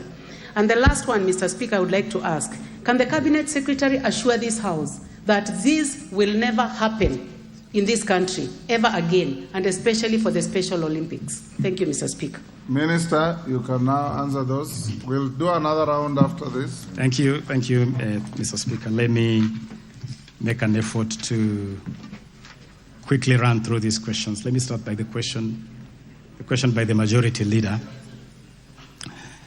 Mr. Speaker, the Majority Leader has asked a question touching on the team in Budapest regarding the uniform.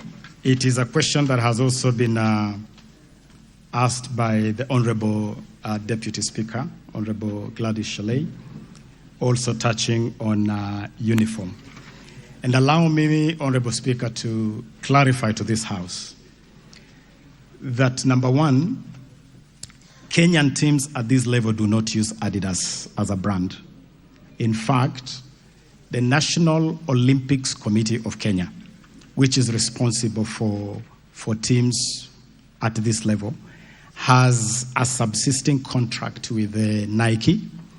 It is a contract that we found while already in place. And so Kenyan teams are, by virtue of that contract, kitted by Nike. And the team that went to Budapest, Honorable Speaker, I actually have the privilege of having the photos because I flagged off the team myself.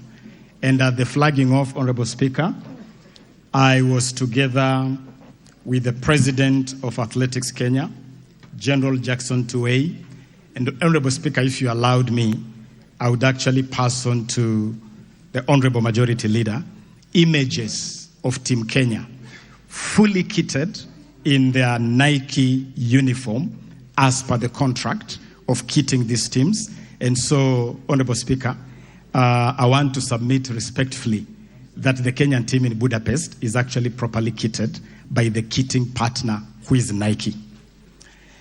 Honorable Speaker, the Majority Leader also raised a question on the challenges that the ministry may be facing that could affect the performance of the ministry. And that is why, Honorable Speaker, it would be useful as we do this interaction for me to set the scene of where the sporting arena generally looks like. And I want to confirm here that, number one, we have had limitations with budget allocation, and it will be recalled, for instance, that among the ministries that traditionally suffer budget cuts and limited funding is this particular ministry. We have the sports fund, yes, but traditionally, Honorable Speaker, this fund supports so many other things, This fund has supported healthcare, it has supported the Ministry of Education, it has supported school feeding programs, it has supported equipment acquisition in hospitals. And so, in terms of ask, one of the things that we'll be requesting this House to do is to ring-fence this fund and make it strictly a fund for sports and the arts. As it stands today, that fund now supports so many other things, which crowds out support for sports and the creatives and the arts. But I want this Honorable House to note that among the biggest challenges facing this ministry is the ecosystem of federations. And I invite this House to acknowledge that the running of sports is not the exclusive domain of government. In fact, it's a partnership between government and federations. The issue of kitting, for instance, every federation normally makes arrangements for kitting. They present budgets to government, then government provides resources to the federation. We have a serious governance challenge with a lot of our federations. When we come to the issue of aquatics, that issue will come out a lot more clearly. But we have a serious issue. And one of the things that I invite this House to do is to support the ministry fully in cleaning up the mess in federations, making sure that federations are run accountably, making sure that federations hold elections on time. We have a situation where some federations are run by live officials. Those are issues that the ministry is dealing with. Some of them require legislative action, and we have already started the process of reviewing the Sports Act, a matter on which we shall be engaging this House on. And so those are some of the issues, Honorable Speaker, that we will require support from the.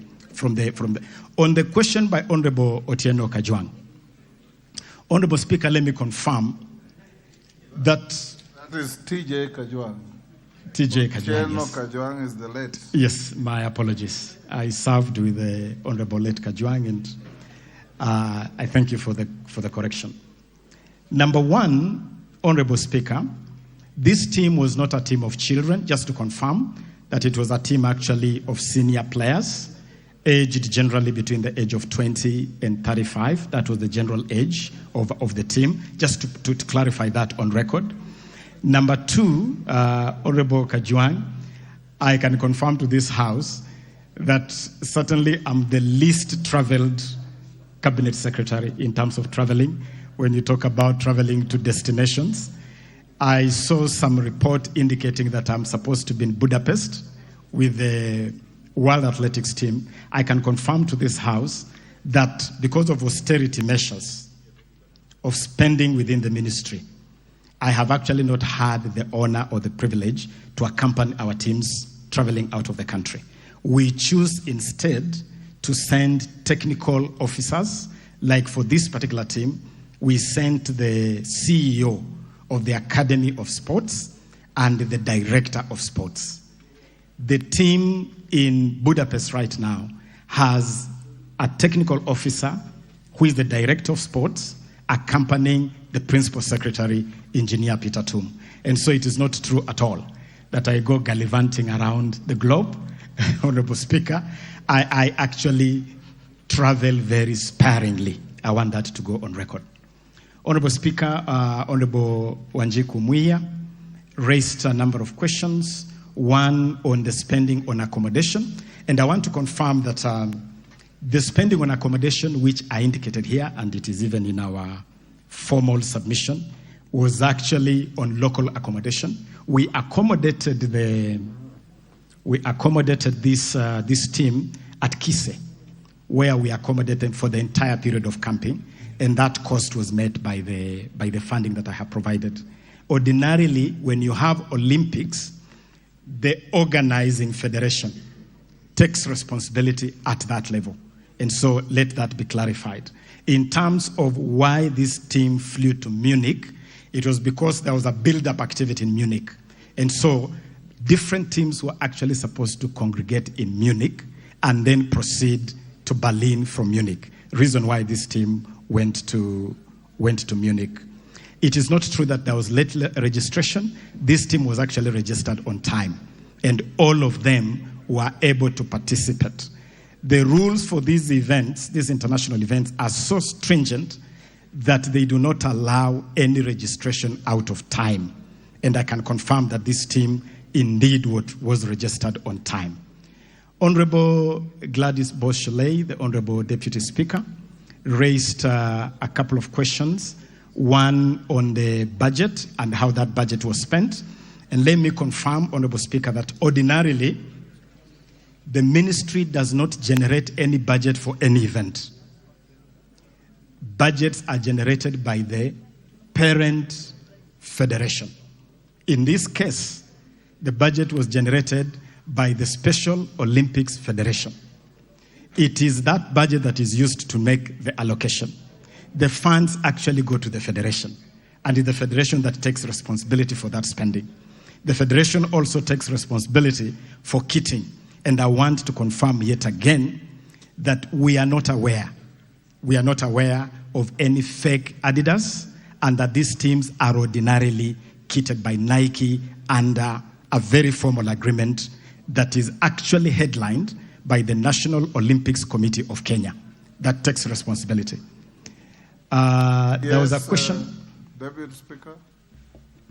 Thank you, Honorable Speaker, and I do apologize for having to interrupt, but I just want to confirm that even if the kits are procured by the federations, it is the responsibility of the ministry to ensure that these ambassadors of Kenya are not doing something that is illegal. I have photographs here which are downloaded from the Team Kenya website. The Africa Beach Games that happened, the second edition. Here, the pictures show they are wearing Adidas, and I will give it to you, Cabinet Secretary. Here, when our team went to, again here on the 28th of June, 2023, on the official Team Kenya site and other, including your own Twitter handle, again, they are wearing Adidas. We all know what Adidas is. And if they were kitted by Nike, then you would have a confirmation that Nike actually donated the uniforms and that they are originals. Again, here I have a picture of our teams again. In fact, the CEO of the Paris 2024 Olympics alerted on the use of fake kits by Kenya, and I have that email. Again, on the 27th of July, our national team, 3x3 under 23, left the country with for the FIBA National League games. Again, here are their pictures wearing fake Adidas. So unless you confirm and give us a letter and transmit it to the leader of majority, showing and confirmation from Adidas saying these are original uniforms, or if it is Nike to say these are original uniforms, I have the pictures here. So this is not hearsay. And Honorable Speaker, so that I don't have to get up again on this issue, I'd also like the Cabinet Secretary. I have searched for days on end for the Talenta app, which was launched by the head of state on the 9th of June. No, yes, 9th of June. It is here. Again, there is no app that exists. What the president launched does not exist at all. We'd like to know, does Talenta Hela exist? Ama ni Talenta Hewa?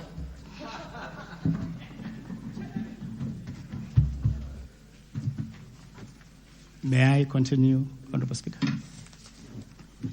Honorable Speaker, this issue of kit is a very important issue because it touches on copyright, it touches on intellectual property, and it is an area which is very tightly guarded. I want to confirm that the team that the Honorable Gladys Chalet refers to Tunisia, I want to confirm to this Honorable House that I flagged it off myself. I flagged it off myself, and they were in their official Nike kit. That is something I can confirm to this House without any fear of contradiction. I also want to confirm to this House that the team in Budapest, the World Athletics Championship team, is a team I personally flagged off. That team is also at the flagging off wearing their official Nike colors. I am willing, Honorable Speaker, to get confirmation from Athletics Kenya, the federation that manages athletics, National Olympics Committee, the team that manages all teams to the Olympics. I can commit to this House to bring here a confirmation from them on the agreement they have with Nike and the kitting by Nike of all Team Kenya teams to these delegations. And of course, I would also be happy to receive the images and the information that the Honorable Gladys Chalet has. Allow me to come back to Talanta Hela in a moment, but quickly just indicate on the question of raised by Honorable Chepkonga, my learned friend Chepkonga, on the question of accommodation. I have already confirmed that the accommodation was for local accommodation because this team was in camp for quite a number of days preparing for this activity. And on the payment of the awards, that payment is being processed, and there was a challenge. I have confirmed this with the Principal Secretary. There was a challenge with some of the accounts presented for transmission of this money.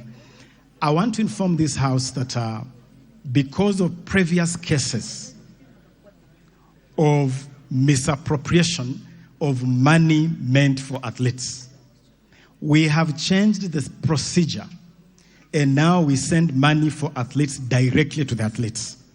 It takes a bit of time to get the details. Some of those details sometimes have difficulty, but the 18.75 million Kenya shillings has already been released and is available to the athletes, Honorable Speaker. Honorable Emase posed the question on whether the challenge is funding or incompetent staff. As I have already indicated, the ministry has a serious funding challenge. That I'll admit to this House. And I'll actually invite the House to be a lot more accommodating, given the value of sports, to be a lot more accommodating in your resource allocation to sports, to be a lot more accommodating when we request this House to ring-fence the Sports, Arts and Social Development Fund for sports and the arts exclusively. I have no doubt that the ministry has competent staff, but we definitely have issues in federations. And as I've already asked this House, we are putting together a very robust program to deal with the governance challenges in federations. But it is a challenge that requires the full support of this House. We have already put these federations on notice, and we invite this House to support that process of streamlining federations. Allow me to conclude, Honorable Speaker, with the question on Talanta Hela. Honorable Speaker, Talanta Hela is a very revolutionary program. It is a program which is intended to fix the myriad challenges that we inherited in this sector. And I had started by making reference to those challenges. We found a country banned by FIFA. We found a country on the verge of being banned by World Athletics because of doping. We found a country with no single stadium approved by FIFA or CAF for football activities. The whole arena of sports infrastructure was completely tattered. We found a country where federations had myriad issues. We also inherited a scene, Honorable Speaker, where that whole area of what we call the creatives was really not consolidated. And I'm talking about musicians, I'm talking about film, I'm talking about royalties payable to our creatives. So that is the scene we inherited. To help fix these challenges, we imagined what we consider to be a silver bullet. And that silver bullet is what we are calling the Talanta Hela Initiative. This initiative, Honorable Speaker, is about launching sports and the creatives as a mega industry. It's about monetizing talents of our young people. And, Honorable Speaker, as I speak right now, we have already had a very successful national youth talent camp. The Talanta Hela Inter-County Football Tournament is going on all over the country. In fact, we launched that tournament in the home county of the Honorable Deputy Speaker of Uasin Gishu at Kipchoge Keino Stadium in a very successful ceremony. That is going on. Honorable Speaker, on the Talanta Hela app, that app is not just an app. The Talanta Hela is actually a digital system. It's a digital system that would allow scouting of talents from all over the country through the virtual space. It is actually a fantastic system, so that a child in Turkana, for instance, can be able to send their skill through that app to a team of scouts. Now, what was ignited by His Excellency the President at State House on June 9 was the system, and the system is ready. I can confirm to this House that there was a challenge that caused a delay in the completion of the screening room, because it is a whole ecosystem from the point where you take a clip and put it in the system, where it is then transmitted to a screening center. That screening center, Honorable Speaker, suffered procurement delays, and we have been given a date of September 4th for the completion of the screening room. So, Honorable CS, are you confirming it does not exist? It exists, only that it has not been activated. But the system exists, and the reason why I need to clarify this is that the moment you activate it, you will start sending content, but the content will not have a destination, because the destination is still being put together. And that destination is what we call the Talent Screening Center at Kasarani, and I invite this Honorable House, they can visit Kasarani at the Kenya Academy of Sports and confirm that actually we are working round the clock to complete the screening room at the Kenya Academy of Sports in Kasarani. There's But a the system is... point of order from the Deputy Speaker. Cabinet Secretary is confirming that when the President launched something that was not ready. That is what we need to know. Because if it's not live to the public, then it was not necessary to launch it. So let's get a confirmation. He's saying it's under progress. So whatever was launched is something under construction. I think we need, that should come out clearly. Don't try and say we are building and it's staying here and it's in Kasarani. It was launched, which means it should have been live to the public, and it is not. I know there are many interventions on this. Honorable CS, please save yourself what you see in the House, because the question the Deputy Speaker asked is whether what was launched in State House exists as it is as or not. And I think what I'm hearing from you is that it doesn't exist. Honorable Ochieng, I'll hear Honorable Ochieng, then I'll hear Honorable Fatuma. Honorable Speaker, I've sat here and listened pensively to my friend, the CS for Sports. And I can tell you for sure, from where I sit, that he's not in charge. Because he's kept passing the buck to federation after federation. That on this Olympics, it's the Olympics committee that is in charge. On football, it is the Football Federation. It can't be that way. Honorable members, I want to ask my question. Yes, ask a question on the same Talanta Hela, because I will open a few others as follow-up questions. No, Madam Speaker, I was going to ask also that I don't have to come back, if you allow me.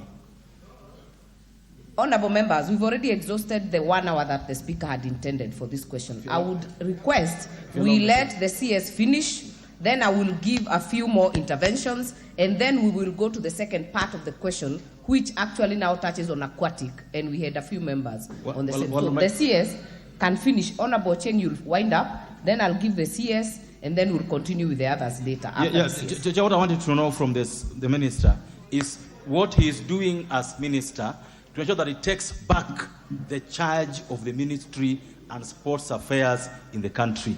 Number two, we've heard that this government works through something called one government approach. And just following up on the question by the Deputy Speaker, is it now the policy of government to keep launching things, because it's just not sports? You tell the President, go and launch things that are not ready, then you tell us that there was procurement challenges. Why didn't you wait for the procurement challenges to be sorted out first before you launch, Chair? Thank you so much. Cabinet Secretary, please make it precise. Thank you. I'll be very precise on this, Honorable Speaker. What I want to confirm is that the President launched a whole initiative. That initiative is called Talanta Hela. This initiative was launched on June 9, but it had a program. It had a calendar. That calendar included the inter-county football tournament. This program was launched on 9th. The tournament started 1 week ago because it had a calendar and it had a process of preparation, including working closely with the counties. The tournament was part of it. We had something called National Talent Camp. That talent camp happened and was concluded last week. So there is a series of activities. When you talk about the Talanta Hela initiative, it's not just about the app. It's a series of activities. And in fact, I can confirm to this House that the app was intended to go up during the period of the tournament, because that is when really we want to pick up the talents. And so it is not true that the President launched something non-existent. The President launched a program that is actually being rolled out. The program is being rolled out through the Inter-County Football Program. The program is being rolled out through the National Talent Camp. The program is being rolled out by the Creatives Economy Program. For instance, I can confirm to this House that the entire ecosystem of the football, of the sports undertaken by schools, the second term ball game that concluded in Kakamega, is a program that was fully funded by this ministry to the tune of 267 million Kenya shillings. And it is from that program that we brought 2,000 students to Nairobi for the National Talent Camp. That is part of the Talanta Hela program. It is under the same program that we are building partnerships around music and film, and we have even signed partnerships with a number of partners like Trace TV, like the American Grammys, and all these partnerships are part of that Talanta Hela ecosystem. So it's a very broad program. It has a long implementation time frame, and each of the activities that are set under this program are rolling on, Mr. Speaker, Madam Speaker. I want us to make progress, honorable members. I can see there are some members who had asked some questions. Honorable Basil, you had asked the issue of joyriders. If I remember well, Honorable Rachel Nyamai, you had asked the CS whether he has issues with money. Honorable Memusi had asked the chair, had asked the CS whether he's willing to resign. CS, you will respond to those three. Then I will get to the last leg of these questions. Honorable members, please hold your horses. We will try to cover as many as possible. Honorable Speaker, on the question by Honorable Basil, I am not aware of any joyriders being part of any official delegation accompanying any Kenyan team to any event. If it's the event that we are discussing here, the Paralympics in Berlin, the ministry was represented by only two officers who I have named here: the CEO of the Kenya Academy of Sports and the acting director of sports. Those were the only officials from the ministry. Her Excellency, the Second Lady, had a delegation, and that is a delegation that we were managing separately. Other than those two delegations and the officials accompanying the team, together with the athletes, I'm not aware of any other joyriders. But if the honorable member has any details of any joyriders, I would be more than happy to get those details, Honorable Speaker. But I'm not aware of any. Honorable Nyamai, on the question of resources, I have answered this question, and I have made it very clear that this ministry is among the least funded ministries. And that is not a lie. This ministry receives the least funding by government, and it is always a struggle. And even the sports fund, which was intended to be some kind of backup for this ministry, is crowded by so many other needs. Health dips in, education dips in, tourism and culture dips in, everybody dips in their hand, which crowds out the resources available for sports and the arts. We would be very grateful to this House to pass regulations to ring fence. And let me announce, Honorable Madam Speaker, that we have actually brought here a formal request asking this Honorable House to ring fence the sports fund for sports and the creatives strictly. Honorable, my good brother, Honorable Cheng, I have not in any language, whether English, Swahili, or Lunyala dialect that I grew up speaking back in the villages of Budalangi, I have not said at all that I am not in control of this ministry. What I have, and I can confirm to you, Honorable Madam Speaker, is that I'm fully in touch and in control of this ministry. But I have made it clear that this is a public institution and it cannot be run as a one-man show. I share responsibilities with my two principal secretaries. I share responsibilities with my technical officers. And I also know that sports has other stakeholders. Federations play a critical role in the management of sports. The reason why Kenya was banned by FIFA in 2021 is because government attempted to do something which FIFA interpreted as meddling in the affairs of the federation. It is something which repeatedly crops up because federations have a role. And if we genuinely want to improve sports in this country, least oversight the ministry and make sure the ministry is performing optimally, but don't close your eye to federations. Federations have a critical role to play. Let us make federations accountable. Let us make federations improve their governance culture. If federations are performing and the ministry is performing, definitely sports in this country will improve. And especially if we provide sufficient resources to support these activities. I submit, Honorable Speaker. Other members, we will make progress on this matter. I would request that the CS answers part 2 of this question, so that we also open another window for follow-up questions, and we will get as many as possible at that point.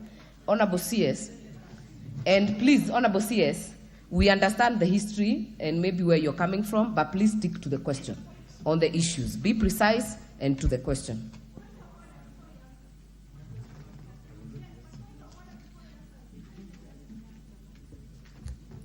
What is your point of order, Honorable Memusi? I had already raised your question with the Honorable CS. Would you be willing to resign? I don't want you to repeat it, Honorable CS. Honorable Memusi, do not repeat the question because you had already asked. CS, as you answered the second part, kindly respond to Honorable Memusi. Honorable Speaker, I believe I have responded to pretty much all the questions raised except the issue raised by Honorable Memusi. Honorable CS, address the House. Just Thank continue. you. Thank you. Thank you.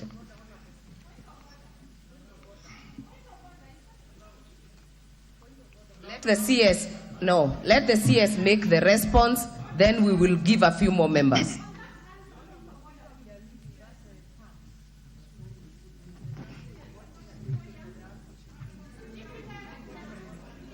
We will let the Cabinet Secretary answer this question. Please go on, answer Honorable Memusi's question. Thank you, Honorable Speaker. Honorable Speaker, I have no doubt whatsoever in my mind, in my work, in my imagination. I have no doubt that I am performing well as Cabinet Secretary for Sports, the Arts, and Youth Affairs. Honorable Speaker, 10 months ago, when I walked into this ministry as the Cabinet Secretary, I inherited an arena that was in a total mess, as I have already indicated. I inherited an arena, as I said, football banned. Honorable CS, please Yes. respond, just precisely. I can respond to this House. Are you willing to resign based on these issues that have been raised on this floor? I believe, Honorable Speaker, that there is absolutely no sufficient ground that would cause my resignation, because I believe I am performing exemplary well as Cabinet Secretary responsible for this ministry. Order members. Order members. Order members. I know we have many follow-up questions on this issue, but I would like us to let the CS go to the second part, and we will open it up again. But I know Honorable Wanjiko had asked a question which has not been answered. Order, Honorable Roko, order. Honorable Wanjiko, the question that you had raised on payment. Honorable CS, respond to that issue.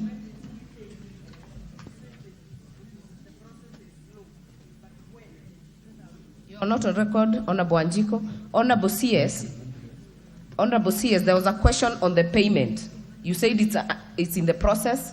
How long and when is it supposed to be completed? I can confirm, Honorable Speaker, to the Honorable Wanjiko Muya, that with the little glitches that have already been settled by the Principal Secretary and the fund, I believe that in no more than a week, the fund should be in the accounts of the athletes. In no more than a week, Honorable Speaker. May I now, Honorable Speaker, come to the question of aquatic sports. And Honorable Speaker, let me from the outset. indicate to this House that the state of swimming in this country is symptomatic, is a microcosm of the challenges in federations that I have repeatedly alluded to. A challenge where federations have, for a long time, not been ready to respect the law of this country, where federations have been reluctant to be accountable. We have a law in this country, Honorable Speaker, called the Sports Act. It is a law that we put in place to regulate this whole arena of sports. We enacted this law in 2013, and Honorable Speaker, I was actually the Minister for Sports in the coalition government when I stood on this floor. That time I was both Minister for Sports and Member of Parliament for Budalangi, and I stood on this floor to move the Sports Act for enactment. We have had serious challenges in the intervening period in enforcement of that statute. Today, what ails Aquatics Kenya, or Kenya Aquatics? The issue here is failure to comply with the law and the regulations. But most importantly, Honorable Speaker, is that as we speak today, this federation is embroiled in a court case, a legal tussle. This case that has moved from the Sports Tribunal to the High Court is now styled as Nairobi High Court Petition number E08 of 2021, Margaret Ngungu Mwasha and another, versus the Kenya Swimming Federation and 3 others. 2 factions of this federation have gone to court. And the bone of contention is who should be in control of this federation and how should elections for this federation be conducted. One faction is clinging onto a constitution that they produced as a faction. The other faction is insisting that things have to be done differently, which has caused a major stalemate. I want to confirm to this honorable House that we have made effort to intervene in this matter by engaging directly with World Aquatics. This House also needs to take notice of one major issue when it comes to dealing with the international federations. International federations are very protective of their turf.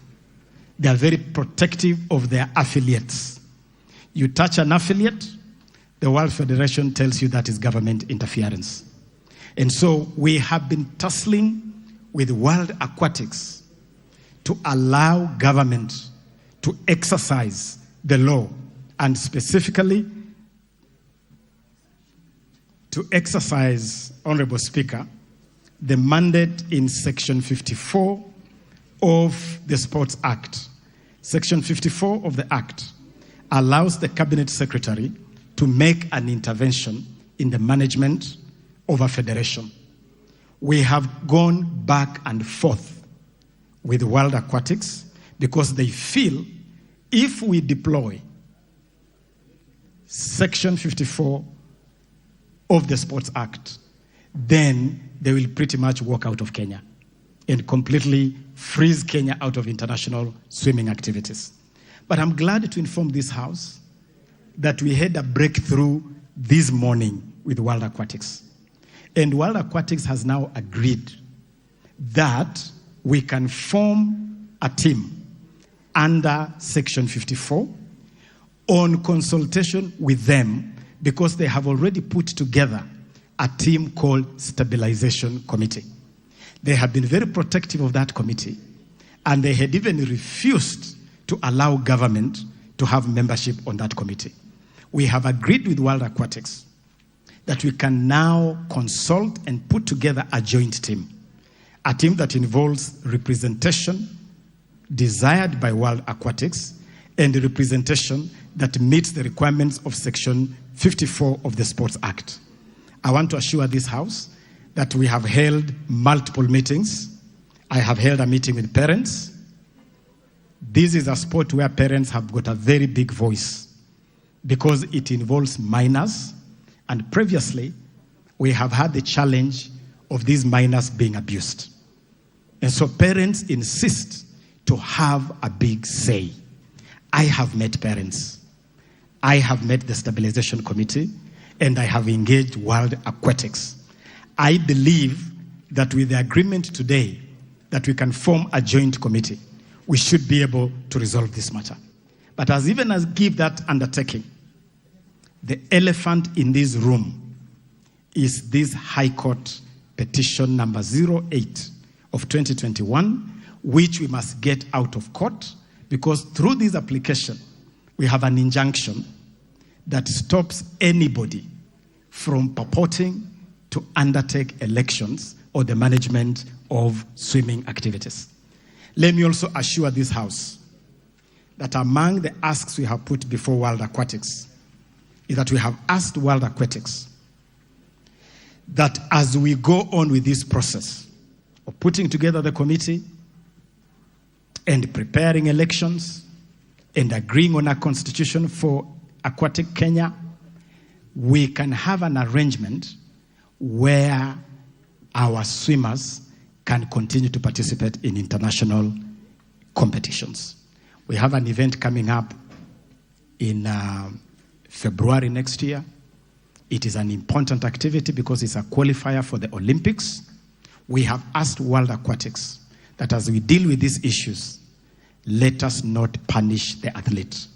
Let us deal with the governance issues, but have an arrangement that will allow our swimmers to participate in the qualifiers, and if they qualify, to participate in the Olympics. I submit, Honorable Speaker. The first will go to Honorable Fatuma from Migori. Honorable CS, I see you have a team. Please note the questions. There are many. Honorable Fatuma, give Honorable Fatuma the microphone. Honorable Speaker, it took me an hour to get an intervention so that I could raise a point of information. I have seen in this House that the CS is being given evidences from Facebook, printed and being read by one person. It has not been laid here. We don't know what that person is reading. I've seen a honorable member using an SMS from I don't know who wrote the SMS. And based on that evidence, the CS is being asked, are you ready to resign? How do you resign from information that you don't even know provided from Facebook? I request that all CSS be treated the same. We have tried as opposition bringing information to this House and even certified by lawyers, our information was rejected.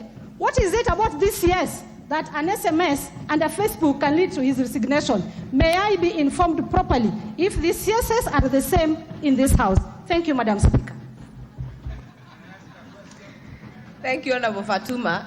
But I want to confirm that the question that was asked on resignation was by Honorable Memusi and was totally actually from your side and different from what was laid on this side. All right, Honorable Alice Nganga from Thika.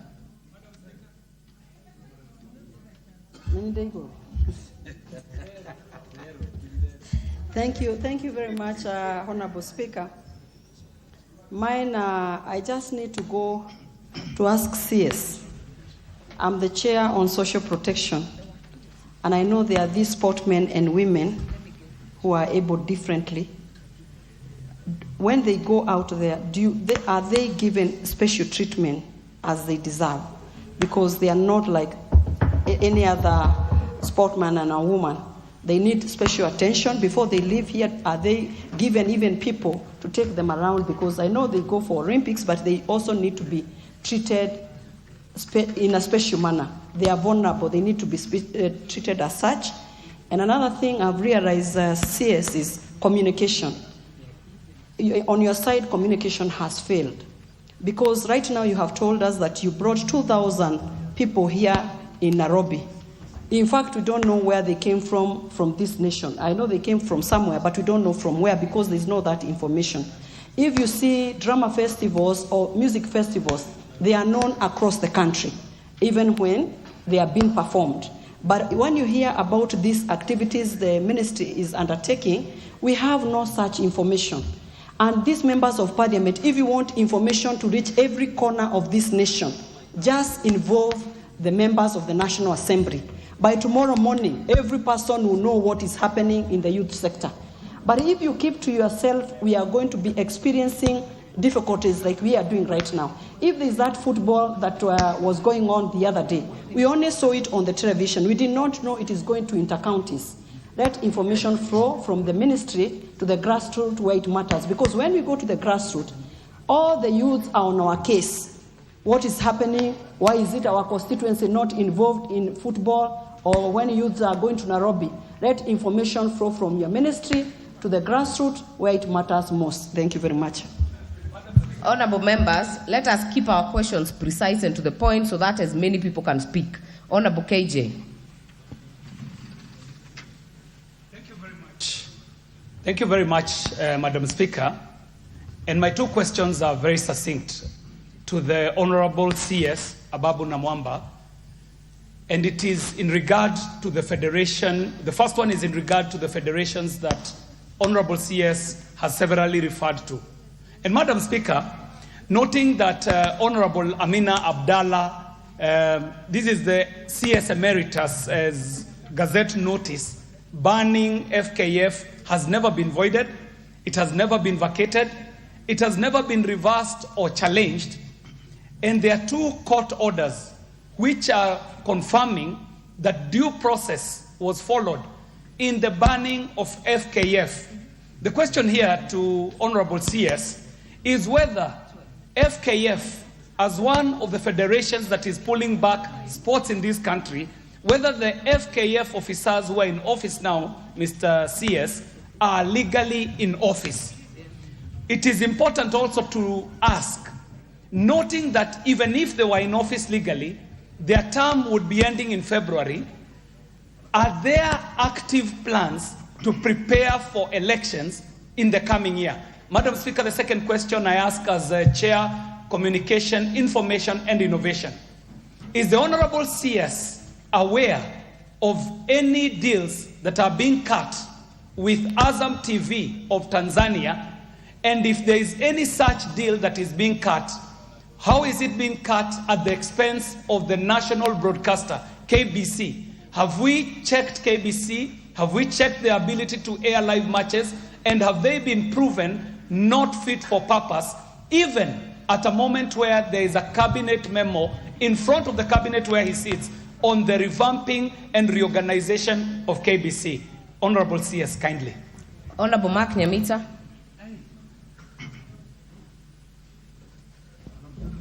Thank you, Madam Speaker. Madam Speaker, I have two questions, but I'll just make a comment. And I just want to urge my colleagues, because, and I speak as a sports practitioner, I actually run a club, and I have interacted with these federations. It may be important for the House to know that the ministry's powers in dealing with federations is only to a certain limit. And maybe it's about time that this House might want to consider giving more powers to the CS if we are to expect some of the expectations that I'm hearing from some of my colleagues here. Because otherwise then, if we also come to this House, Madam Speaker, and refer to hot discussions that are going on social media to grill a cabinet secretary, we might miss the point, I must say. Having said that, Madam Speaker, let me also say that I think, and I'm saying as a practitioner of sports myself, that there's been a great... There's a point of order from Honourable Wanjiku. Speaker, is the Honourable member in order to refer to the discussion here as hot air from social media when we know that the Special Olympic happened in Berlin 2023 and it was the subject matter to bring these other debates. Is he in order? Honourable Mark Nyamita, actually what concerns me is whether under Standing Order 90, you're bound to declare interest yourself as a club owner. Madam Speaker, there's no conflict of interest in this particular matter. I'm only sharing my experience having managed a club. And, there is no point of conflict of interest. I'm only sharing for the benefit of the greater house, of how federations have powers that the ministry sometimes do not have. But just to the point of order raised by Honorable Wanjiku Muya, I think the word hot air is from you, but you will agree with me that many of the members here have alluded to discussions that are going on social media. And for the purpose of record, Honorable TJ Kajwang did mention, the Honorable Deputy Speaker, the Honorable Majority Leader did refer to what is going on social media. And I'm only saying, if we have no way of verifying what we see on social media, because on social media, some of us have even been declared dead, yet we are here. So it would be unfair really to even ask the CS really to resign on issues that are saying. But back to my question, Madam Speaker. I just wanted to ask, is the CS... You have already taken 2 minutes. You said you have no question, you have a comment. I have a question, Madam Speaker. You started by saying you will not ask a question. You have a comment, which I have given you 2 minutes. I didn't say that, Madam Speaker. My question is just one question. We can check the answer, but the next moment will go to Honorable Rindikiri on this side.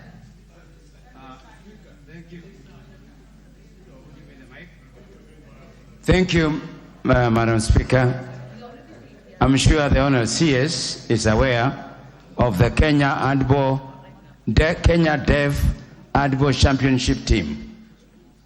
Madam Speaker, the Kenya Deaf Handball Championship team missed their international match in July 2023 because they could not get the visas. They were referred to the Ministry of Sports. And subsequently, they were disqualified from participating in the 2025 because of missing the visa. The games took place, Madam Speaker, in the city of Copenhagen, in the government of Denmark. The question is, can the Cabinet Secretary explain the reason why the team was denied visa by the government of Denmark?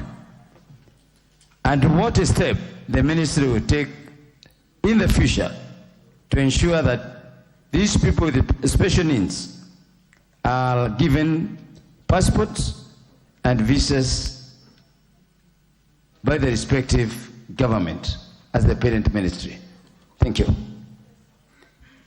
Before the next speaker, allow me to recognize in the public gallery students from Karama Academy, Msambweni constituency, Kwale County. Please join me in welcoming them to observe the proceedings of the House. The next chance will go to Honorable KK from Molo.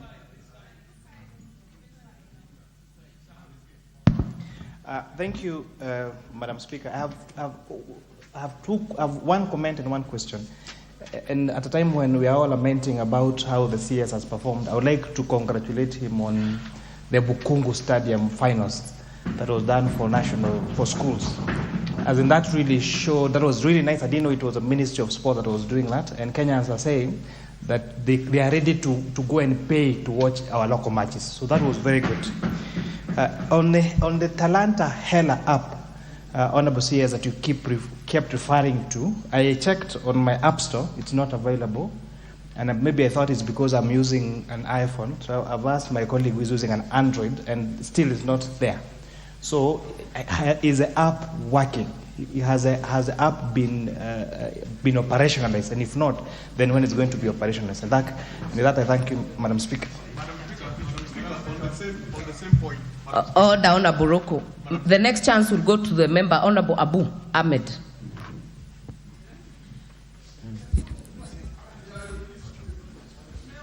Thank you, Madam Speaker. I did speak, but I was stopped.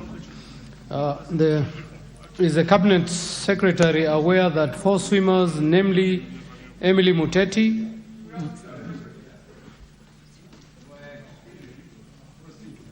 Maria Brunella, Swale Talib, Monyo Maina, attended the World Aquatic Championship in Japan last month, were admitted under the suspended member federation without any support from the ministry. Despite the lack of funding, the team managed to set a new national record. The 4 athletes did an email correspondence to the Cabinet Secretary on July 11, 2023, detailing the challenges they faced and continue to face. Up to date, the ministry has never replied or responded to the email. The sports ministry doesn't seem to care about the welfare of swimming and sports in general. They even texted you on your WhatsApp number with all the details on the complaint. Thank you. The next chance, Honorable Mutunga.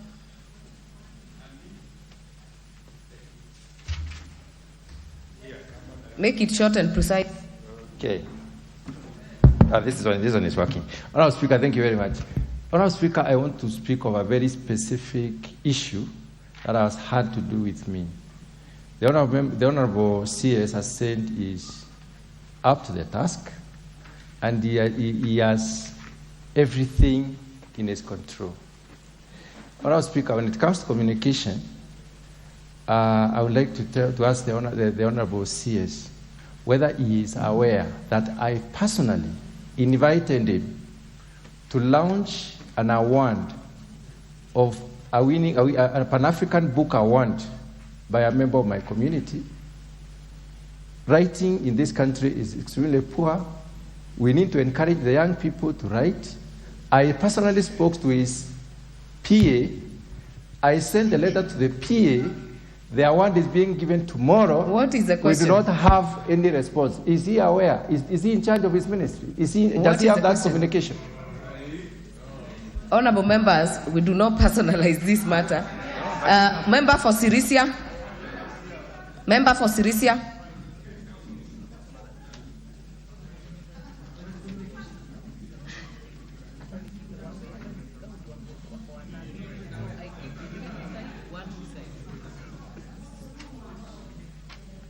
The microphone is roaming behind you. Yes. Oh. Thank you, Honorable Speaker. Honorable Speaker, some of the questions I think are personal. But let me ask mine. Honorable Siri, recently you gave out 100 million to sports teams and individuals. In the first time it's happening in this country, Waziri, I want to ask you, could this have contributed to your problems with some of those who did not benefit?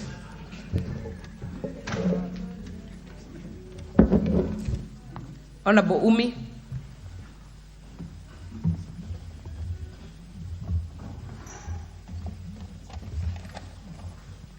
Thank you, Madam Speaker. My question to the Minister would be regarding the National Talent Academy on the Talantahela program.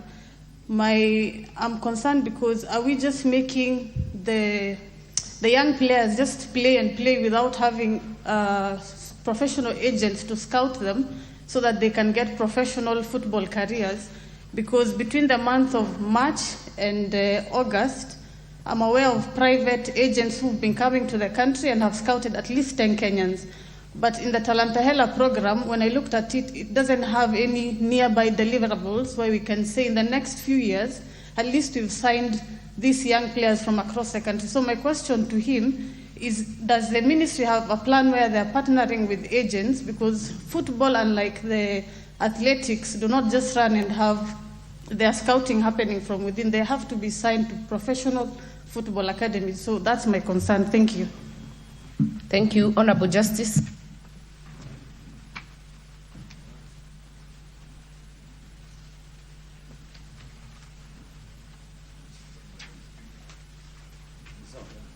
Yeah, Madam Speaker, my question to the CS is very brief. Honorable CS, we've been doing extremely well in athletics, and more particularly, we've been doing well in the steeplechase. as a specific event. Are you aware, Honorable CS, that we seem to be losing grip on steeplechase? And what are you doing specifically to make sure that traditional event gets back to Kenya? Thank you. Member for Keses.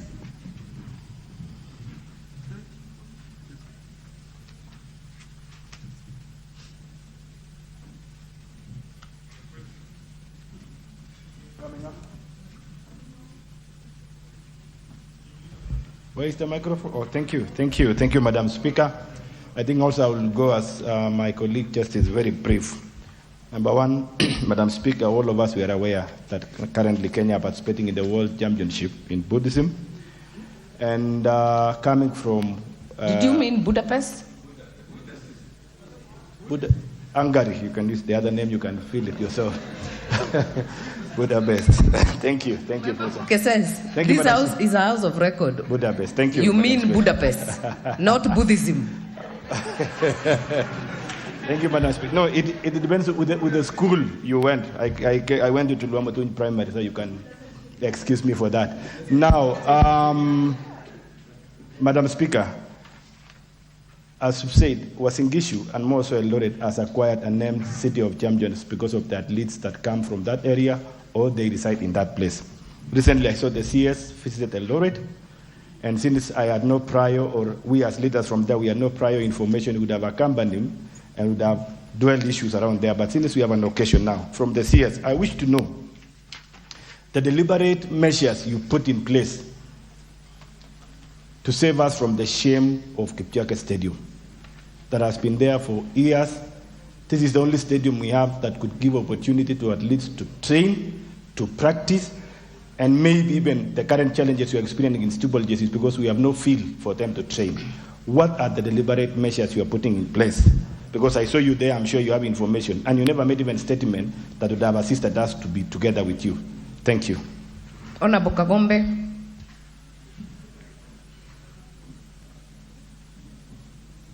The microphone. Thank you, Madam Speaker. Madam Speaker, I have three concerns to the Honorable CS. One, on the issue of the Olympics. He said, on the issue of money, he said that we have had a challenge of accounts. But he also confirmed that he paid the allowances. So this account that paid allowances was not able to pay the monies for the winners for the medals. So I want to find out how this account is able to pay for some monies and not the others. Number two, it is good. He has observed that he had a meeting with the World Aquatics today morning, and he alluded to what they discussed. But this, Kenya is watching, and the people, especially who are in swimming, have been waiting for this day. A lot of young children who now cannot swim, even at personal capacities, because we've been banned from swimming, are wondering, and they wanted something concrete to hold on. The qualifiers for the Olympics are coming up on February. We are unlikely to have had the CS again in this house. So we want to know now concrete plans that he has with World Aquatics to make sure that our children participate in the qualifiers for the Olympics, in the swimming, for swimming, as they organize that. But I'm also concerned, Madam Speaker, that we have two functions in a federation, and we are not able to moderate between two factions that have kept us in court since 2014. I expected that the Honorable CS is able to put these two people together so that we do not have to wait for the courts. They can have an out-of-court settlement so that our children stop suffering. Thank you, Madam Speaker. I also want to confirm, Honorable Kagombe, that the CS can be made to appear in this house any other time if the house so feels important. Majority Whip. Thank you, Honorable Speaker. Honorable Speaker, I'll pick it up from where Honorable Kagomba has stopped from.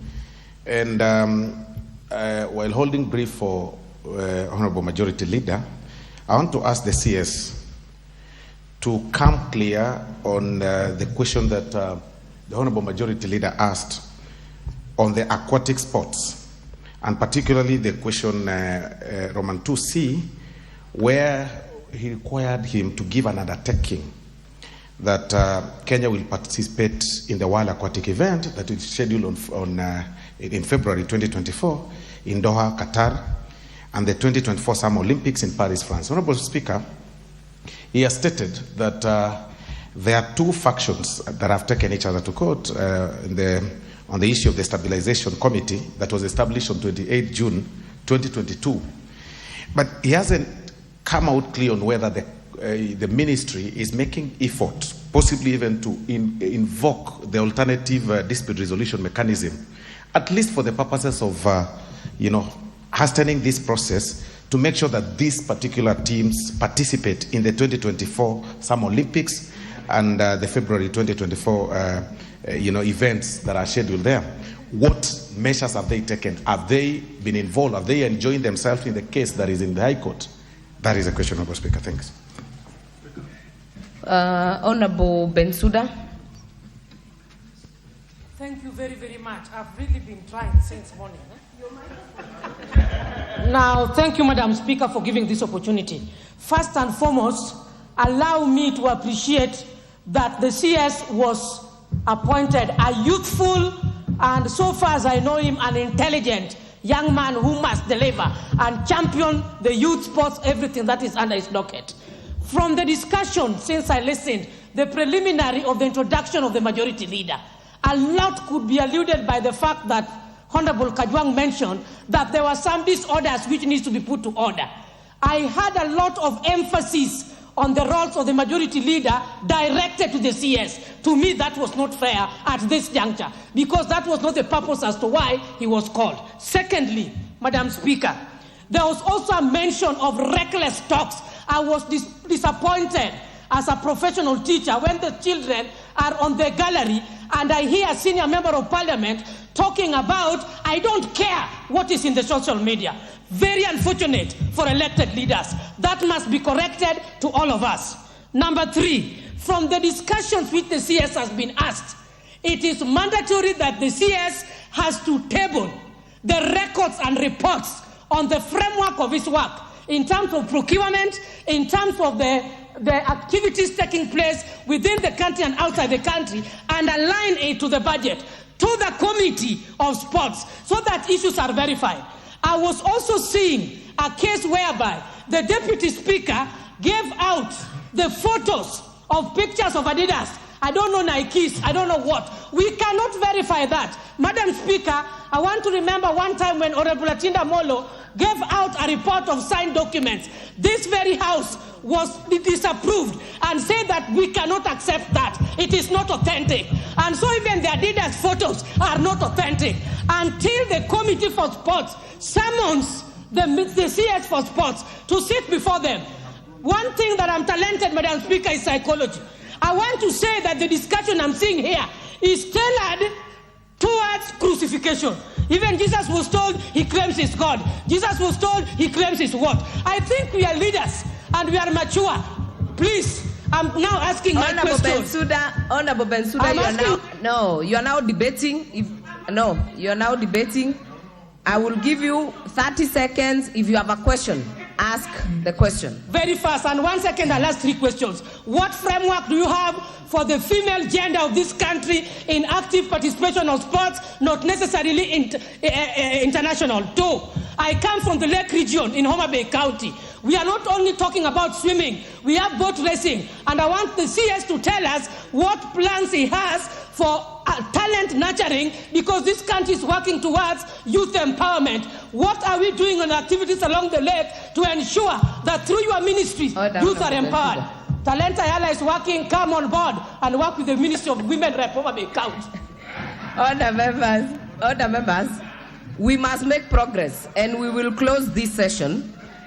CS, Honorable Cabinet Secretary, order members, we have already gone 1 hour overboard from the time allocated by the Speaker. We will get to a close because we have serious business ahead. Honorable CS, you will respond to these many questions. And Honorable Majority Leader, when I look at the statement you have sought and the questions you had raised, the CS has not been able to respond properly to Part C and Part D. So we will definitely be calling him back. And maybe you can commit to that, because there are still many members with many questions on several of these issues. Majority Leader, as a precursor to the CS. Honorable Speaker, indeed I wanted to seek your indulgence because I'm seeing we have gone an hour past the time that the Speaker had allocated, and in view of the other business, I wanted just to seek your indulgence. We allow the CS to take leave and probably answer some of those follow-up questions together with the others. And there are also other questions that have been asked by members. And remember, today we only called him on notice, and we will be inviting him again. We allow him probably even not to answer these ones so that we proceed to the other business. Honorable CS, you will answer to the ones that you can right now, but join that with your closing remarks. Take the shortest time possible. The rest of the questions will be done in the follow-up session.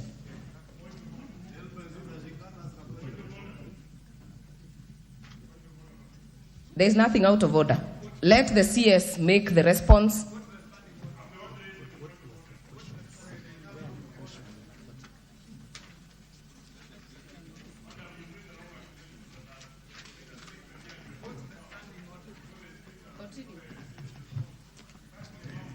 Honorable Speaker, there definitely are challenges, I have to admit here. There have been challenges in selection of teams representing the country in various activities.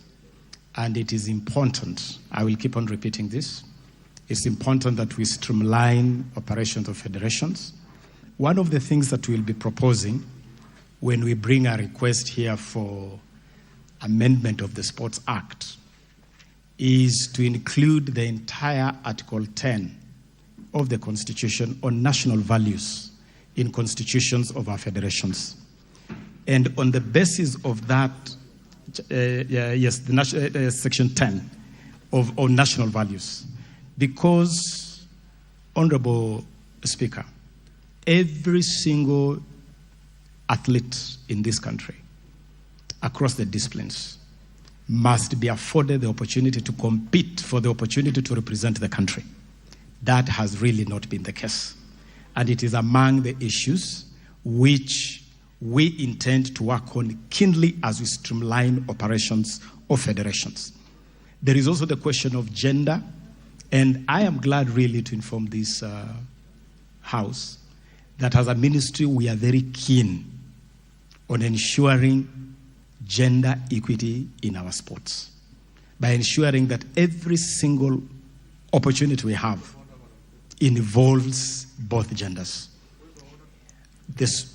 What is out of order, Honorable Ruku? Madam Speaker, the Minister is talking about keenness, and it is true that the ministry made the President to round Talenta era when it was not ready. That is not part of keenness. The office of the President must be as cathedral as far as executing the mandate of the office of the President. Honorable Member, and the ministers are more so. I hear you. Honorable Member, I hear you, but that issue was already canvassed and responded to. Honorable CS. Honorable Speaker, should I run over the questions in the last session?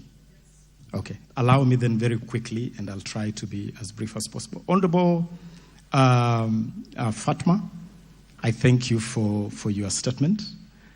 Honorable Alice Nganga, I want to admit that there is a need to communicate more. There is a need to network with members of parliament more robustly, and I want to make an undertaking that is certainly an area where the ministry will seek to step up so that there can be more interaction, more communication, more networking with members of parliament. The program that I alluded to of the 2,000 young people from the National Talent Academy is part of the Talanta Hela initiative, and these are young people who were selected by scouts during the school's ball games, and they were selected across 9 disciplines, and they were selected from across the country because this was going on right from the regional level, and they were brought here for training, they were brought here for scouting, and I can combine this answer with the question raised by I believe it was Honorable Umi, who wanted to know whether this talent academy, which we hosted here, was just an opportunity for young people to come here, or whether there was any deliberate effort for scouting. And I want to assure this House that this National Talent Camp is one of the key deliverables of the Talanta Hela initiative. And I assure this House that the Talanta Hela initiative is actually on and it is rolling. This National Talent Camp, the Talanta Hela Inter-County Football Program, the Creatives Economy Program that is going on, a lot of activities are going on in the Talanta Hela space. And during this talent camp, all federations participated in the various disciplines, rugby, football, and the rest. And the purpose of federations participating is that we wanted them to start selecting players from this level for teams under those federations. For instance, we expect that the Kenya Rugby Union must have identified some young talents for progression to the Kenya Under-20 rugby team. The national team technical benches participated. We had the national coach of the Harambee Starlets, the national football women team. We had the national technical bench of Harambee Stars, and the purpose was to start picking talents at this level. Because for football, for instance, Kenya has never had a national under-15 team or national under-17 or under-19 team.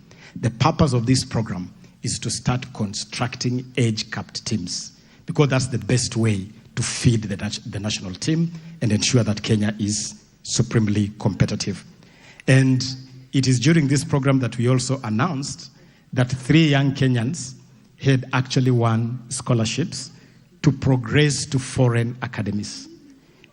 Aldrin Kibet, Alvin Kasavuli, Moses Wamalwa have all been admitted to the NSA Academy in Spain to advance their footballing talents. So the camp is not just about coming together and gathering children together. The camp is actually to provide an ecosystem where they can receive elite training and they can progress to develop their talents to the next level. Quickly to Honorable KJ. Honorable KJ has asked 2 very significant questions. The question on FKF, we are fully aware, Honorable Speaker, on the status of FKF, including the legal conundrum. But we had an arrangement with FIFA, and that arrangement was to progress FKF to a point where they can hold elections, because we have had serious issues in this federation. And I do expect that FKF should hold their elections as scheduled, because that is one way of starting to put the whole footballing ecosystem on a new keel.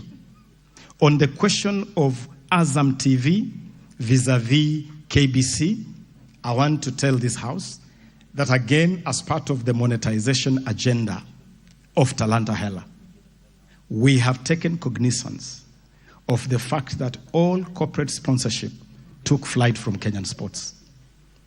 Live broadcasts took flight from football. All the interest that we have had previously in sports has disappeared because of mismanagement, because improper running of this space. But I'm glad to report to this House that a package has been put in place. Allow me not to go into those details because it has not been officially made public, and there are a number of partners involved, but I can confirm to this House that KBC is right at the heart of that program. And we believe that KBC must be afforded opportunity to build its capacity to become a serious broadcaster. And you must have seen that we gave KBC the opportunity to broadcast the Safari Rally. We gave KBC the opportunity to broadcast the National Ball Games finals in Buhungu. We gave them the rights to do that broadcast live. And we are slowly assisting KBC to build its muscle. It is going to be part of a package that includes 2 major things. Number 1, a sponsorship package that will see money going straight to clubs.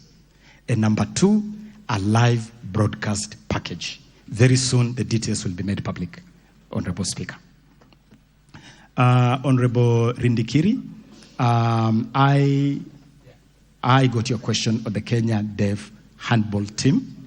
And the challenge we had with this particular assignment was the visa issuance by the Embassy of Denmark. Among the challenges we face daily is the late processing of requests by federations when they are preparing teams for international assignments. These requests come late. It becomes a big challenge to process funding, and it is an even bigger challenge to deal with visas. And as you know, Honorable Speaker, Honorable Members, the ministry does not have control over issuance of visa. If you apply late for visa, it becomes extremely difficult for visa to be issued. And this is a matter where we have developed new regulations, and we are planning to have a retreat or a meeting with the federations to share the package we have put together.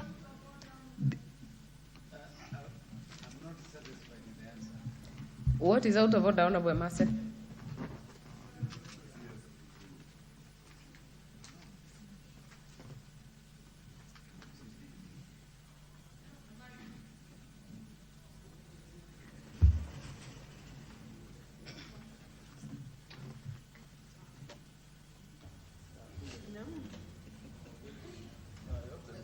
Now I have all the speakers. Thank you, Madam Speaker. Madam Speaker, I was just wondering, I want to believe that most of the sporting events are known much in advance for the whole year and even beyond. Is the minister in order to say there is a delay in preparation of the visas, which is without its control, when we know that most of these sporting events, at least we know it's going to be in Berlin, it's going to be in Budapest at such a time? Why can't the visas be prepared in advance? Thank you, Madam Speaker. CS. Honorable Speaker, definitely calendars of events are normally known, but participation in these events is something that is initiated by the Federation. It's the Federation that is affiliated to the relevant international organization. It's the Federation that gets the right to participate, and it's the Federation that then brings a request. And it is true that more often than not, we receive very, very late requests. And it is something which we have put together a framework to help federations handle this matter a lot more smoothly. Honorable KK, thank you on your statement about Buhungu, and I can confirm that indeed all the drama and film festival, the music festival that we had, the concert in Nakuru today with His Excellency the President, and the ball games were fully funded by this ministry to the tune of 267 million Kenya shillings. And we have worked very, very closely with the Kenya Secondary School Sports Association and the Kenya Primary School Sports Association, and that whole program is part of our rolling out the Talanta Hela initiative. As I have already said, the back end of the Talanta Hela system is something that is being sorted out, and as soon as that is sorted out, then live streaming of that can start right away. Honorable Abu Ahmed, we are aware of the issue you raised on the swimmers that went to Japan, but I also want to make it clear here that the regulations of the Sports, Arts, and Social Development Fund only allow the ministry to provide support through federations or through associations. It is the body that brings a request. And the challenge we continue to have with swimming is because of this challenge with the federation. As soon as we are able to sort this out, as soon as we are able to agree with the World Aquatics, that the committee we put in place can take responsibility for the swimmers, then it should be possible to offer some support to our swimmers, both for the qualifiers and for the Olympics. And of course, participation in the Olympics is dependent on qualification. Honorable Mtunga, your invitation to the book award, the book launch.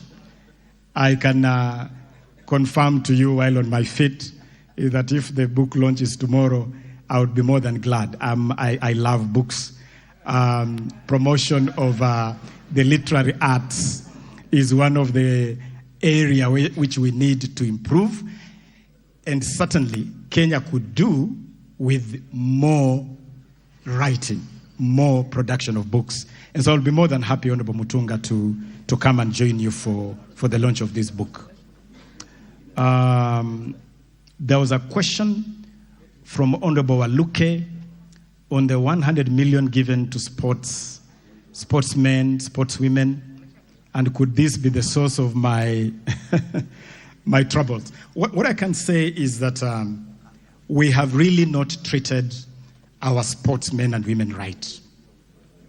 You may want to know, honorable members, that the 100 million shillings that Honorable Waluke refers here was largely to, number one, clear outstanding awards going back to the year 2010. There are athletes who competed and represented this country from 2010 and they had not been paid their awards. We were able, honorable members, to clear all that backlog, and we were also able, for the first time in the history of this country, to offer something to our legends. We honored our legends who have competed for this country for the last 60 years. And so I believe that that is a good way of spending money. Our athletes, our sportsmen and women are the goose that lays the golden egg, and we must acknowledge and reward them appropriately. And through the Hongera Awards, we'll continue to do this every single year. Honorable Justice asked a fundamental question. We have lost a hold on some of the events where we have reigned supreme, like the steeplechase. We could only manage a bronze medal yesterday during the steeplechase finals in Budapest.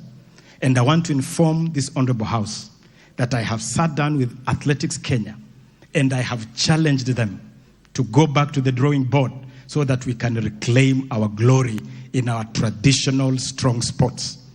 And I am happy to also report that after that engagement, Athletics Kenya has submitted to the ministry a blueprint for youth development requiring 64 million Kenya shillings, which is being considered to go back to primary schools, to go back to the basics.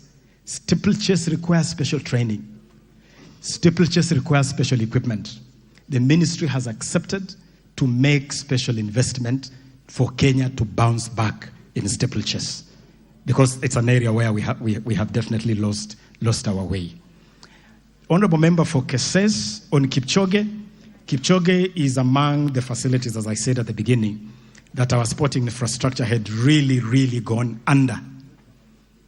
Until last Saturday, when Kakamega Homeboys played the Libyan team Al Hilal, Kenya did not even have a stadium approved by FIFA or CAF. We had to do emergency rehabilitation on Nyayo to be approved by CAF for that game of Homeboys. We have a master plan, and I would be glad to share with this honorable house that part of the Talanta Hela program is a sports and arts master plan on how to improve our infrastructure. That master plan includes revamping our international stadia so that CAF and FIFA can be comfortable with them. And as you know, we have put in a bid to host the Africa Cup of Nations 2027. We have made tenders for rehabilitation of stadia, and this Kip Keino is among them. These tenders were opened on 17th of this month for rehabilitation of Kasarani, Nyayo, and Kipchoge Keino Stadium in Eldoret. As we await this program to start, we were able to do some emergency rehabilitation of Kip Keino, and that is why Kip Keino was able to host the Devolution Conference Games, which again I had the honor to open myself. Honorable Kangombe, when I mentioned the issue of the account, I meant account details given by some of the athletes. There were a bit of issues which are being sorted out, and I believe that money should reach athletes within a week as I have confirmed here. Concrete measures for swimmers, I have made it very clear here that we want to agree with World Aquatics on a program where we can have a joint effort between World Aquatics and the government of Kenya to resolve these issues. It will be important to get this court case out of court and get these factions on the table so that we can get Kenya Aquatics back on track. Because the people who are suffering are our swimmers and not those who are fighting. Finally, there was a question from the Honorable Chief Whip that was reiterating a question raised by the Honorable Majority Leader, that question on participation in Doha and in Paris.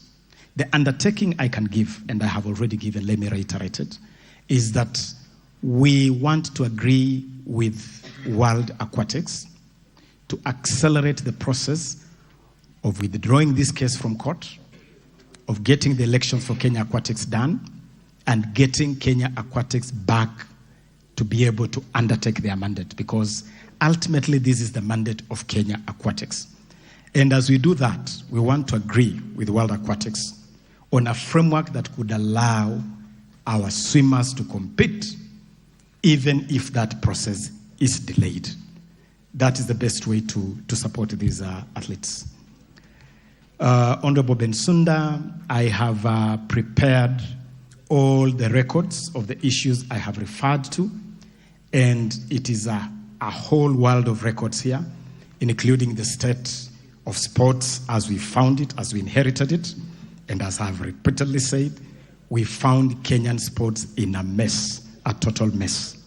The efforts we have made to start revamping infrastructure, to create a pipeline for talents, to monetize the creatives and talents generally, and to just make sure that Kenya maintains her pedigree as a top competing nation.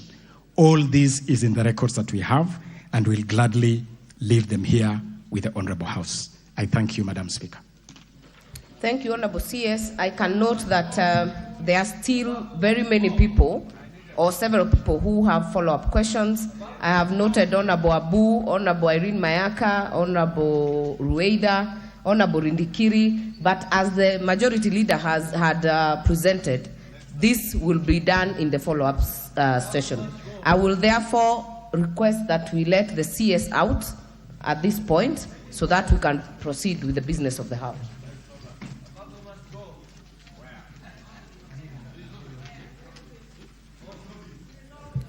Honorable Shakil, you've just walked in. You've just walked in.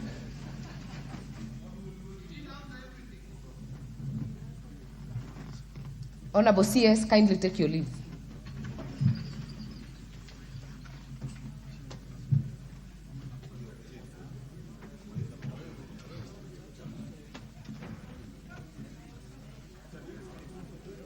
Next order. Order number 9, Committee of the Whole House.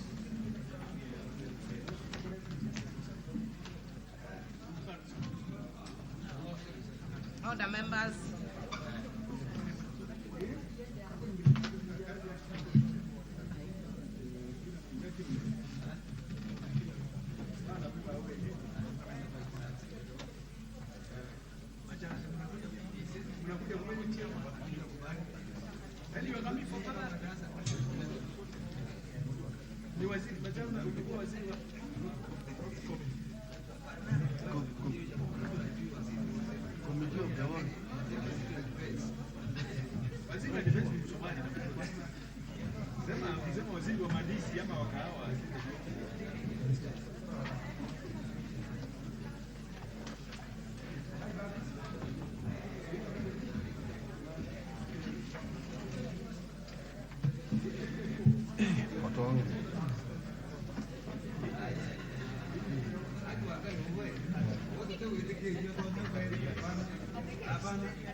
The inaugural Africa Climate Summit hosted by the African Union and the Government of Kenya will be held at KICC in Nairobi. The summit will bring together leaders from Africa and beyond to address the growing challenge of climate change and explore opportunities presented by collective climate action globally and in Africa. The summit will take place from the 4th to 6th of September at KICC and will be presided over by His Excellency the President Dr. William Ruto. This event will be live on KBC Channel 1. Wewe, wikendi ni ya kazi. Beba, wikendi ya kazi wewe, wikendi ya kazi. Wikendi ya kazi.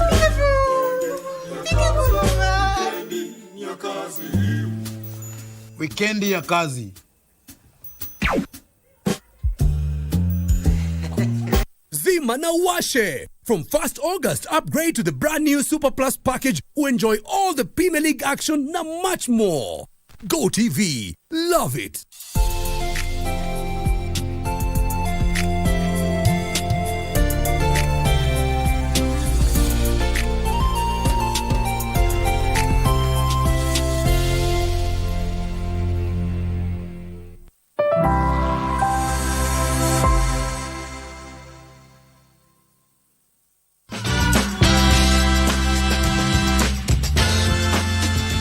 And heartbreak as well for the young Botswanan and Dori, who went down after about 100 metres over on the back straight out in lane 8. Dear oh dear. 3 so eventful races, Rob. Drama upon drama in the men's one-lap semi-finals. It's over 66 metres, surely. Watches the flight. She looks okay with it, doesn't she? When they look interested, they know pretty well how it's gone.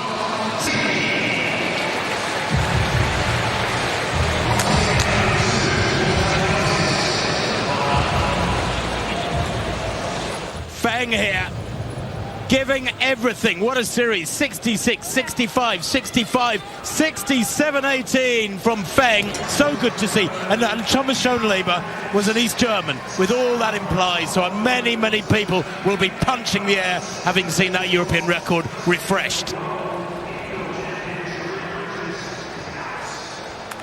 What focus in his eyes.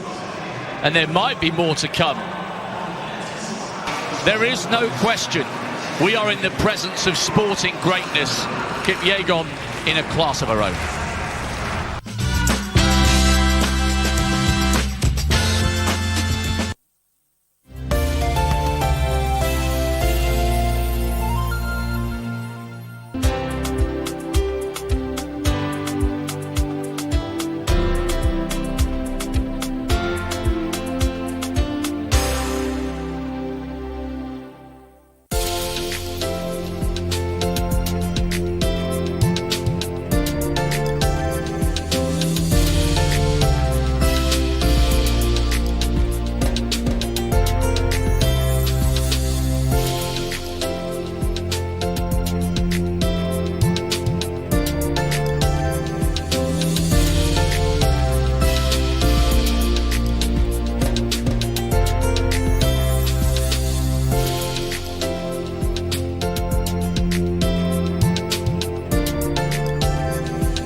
Herbal is formulated from a unique blend of natural herbs and is scientifically proven to strengthen teeth and keep gums healthy.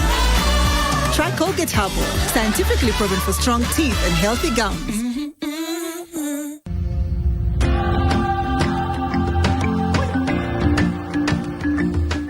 Ladies and gentlemen, esteemed delegates, honored guests, Welcome to the 8th Africa and Indian Ocean Aviation Week in this beautiful land of Kenya.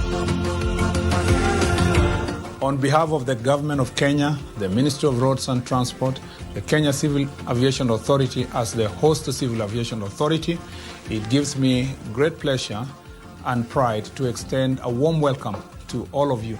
As we embark on this journey, I extend my deepest gratitude to the organizers, sponsors, and partners who have made this event possible. The future is hands-on, and Sensei College is at the front line of technical institutes in Kenya, offering practical and skill-based courses accredited by all concerned bodies, TVETA, NTSA and NITA. Sensei College offers driving and plant operator, cosmetology, fashion and design, mechanics, hydroponics and irrigation, installation, building construction, hospitality, photography and video production, electrical and electronics repairs, and ICT courses. Get free plant operator training when you enroll for plant mechanics, free driving when you enroll for motor vehicle mechanics, and free riding when you enroll for motorcycle mechanics. The requirement is an ID only, with intakes every first week of the month. We have 2 campuses in Nakuru and Nairobi. We provide meals and accommodation. Sensei College. My skills, my future. At Streisand School of Medical Health Science and Technology, we prepare the change makers of tomorrow by training them in theater technology, medical engineering, science laboratory and health records, applied biology, environmental health science, nutrition and dietetics, ICT, counseling psychology, and many more. Enroll with us today and take a certificate or diploma course. Visit our campuses in Juja, Nairobi West, Kisumu, and Homa Bay and get your career going. The Ma community. Undoubtedly Kenya's richest in culture. The Ma people predominantly occupy 4 counties: Kajiado, Narok, Samburu, and Laikipia. The Ma Cultural Week.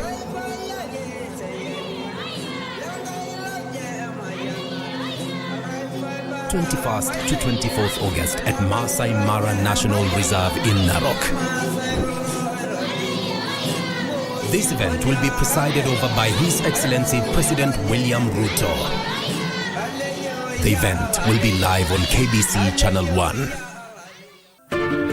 From the 4th to 6th of September 2023, Kenya will host a climate summit like no other, the Africa Climate Summit. An ambitious call for collective climate action at scale convened by the African Union. Wondering what sets this summit apart? The Africa Climate Summit moves away from the blame game in tackling the urgent climate crisis, rethinks global climate finance structures, unites Africa with the rest of the world to drive climate-positive growth, increase investments and maximize opportunities for climate solutions. The summit leverages the continent's immense human and natural capital for global decarbonization. As Africa, we are committed to bringing everyone on board in order to make every voice to be heard. Africa Climate Summit, driving green growth and climate finance solutions for Africa and the world.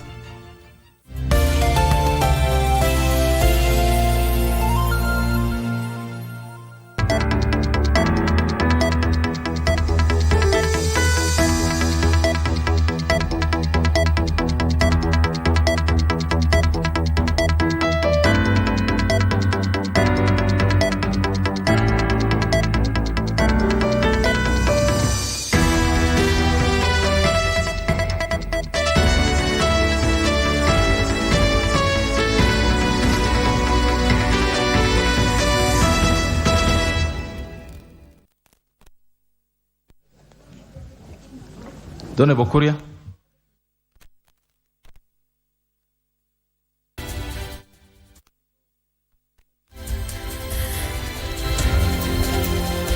Kabisa mtazamaji, na tumai mzima mahali popote ulipo. Jioni hii ya tarehe 23 mwezi Agosti mwaka 2023 tumekuandalia mengi kwenye taarifa zetu jioni hii kwenye darubini ya Channel 1. Vilevile mtazamaji, ningependa kukufahamisha mwendo wa saa 12:30 Jenerali Francis Ogolla ambaye ni mkuu wa majeshi humu nchini atakuwa na majadiliano na mwanaripota wetu John Jacob Kioria kuelezea kuhusiana na siku zake za kwanza 100 afisini. Kando na hayo, maono yake kuhusiana na majeshi ya humu nchini na maono yake kwenye jeshi la humu nchini. Ni mengi yatakayokuwa yakijadiliwa pale mwendo wa saa 12:30. Usikose majadiliano hayo. Lakini kwanza kabisa mtazamaji, hebu tuangazie yaliyojiri hivi leo kwenye darubini ya Channel 1. Vidokezo.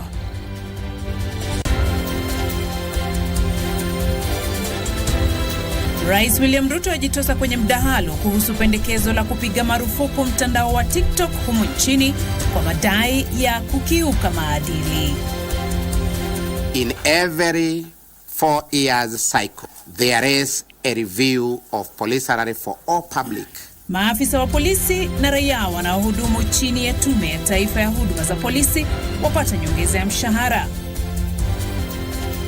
Na mwanamume amuua mpenziwe na kisha kujitoa uhai katika kaunti ya Kiambu.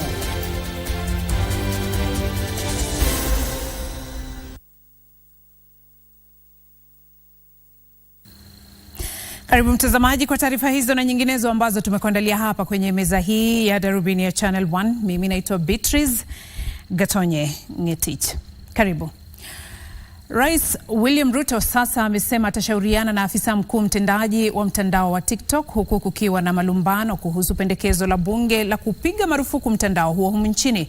Rais Ruto amesema ukosefu wa udhibiti wa mtandao wa TikTok humu nchini umechangia kuzagaa kwa maudhui yasiyofaa.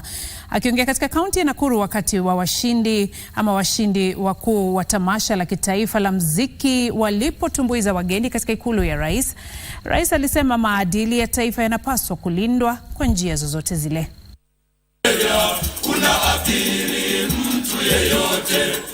Washindi wa makala ya 95 ya tamasha la muziki humu nchini, jamii kunufaisha, mazingira unabudi, walipokelewa katika ikulu ya Nakuru. Washindi wa vitengo 31 katika tamasha hilo lililokamilika hivi majuzi katika kaunti ya Nyeri walipata fursa ya kutumbuiza rais na wageni wengine.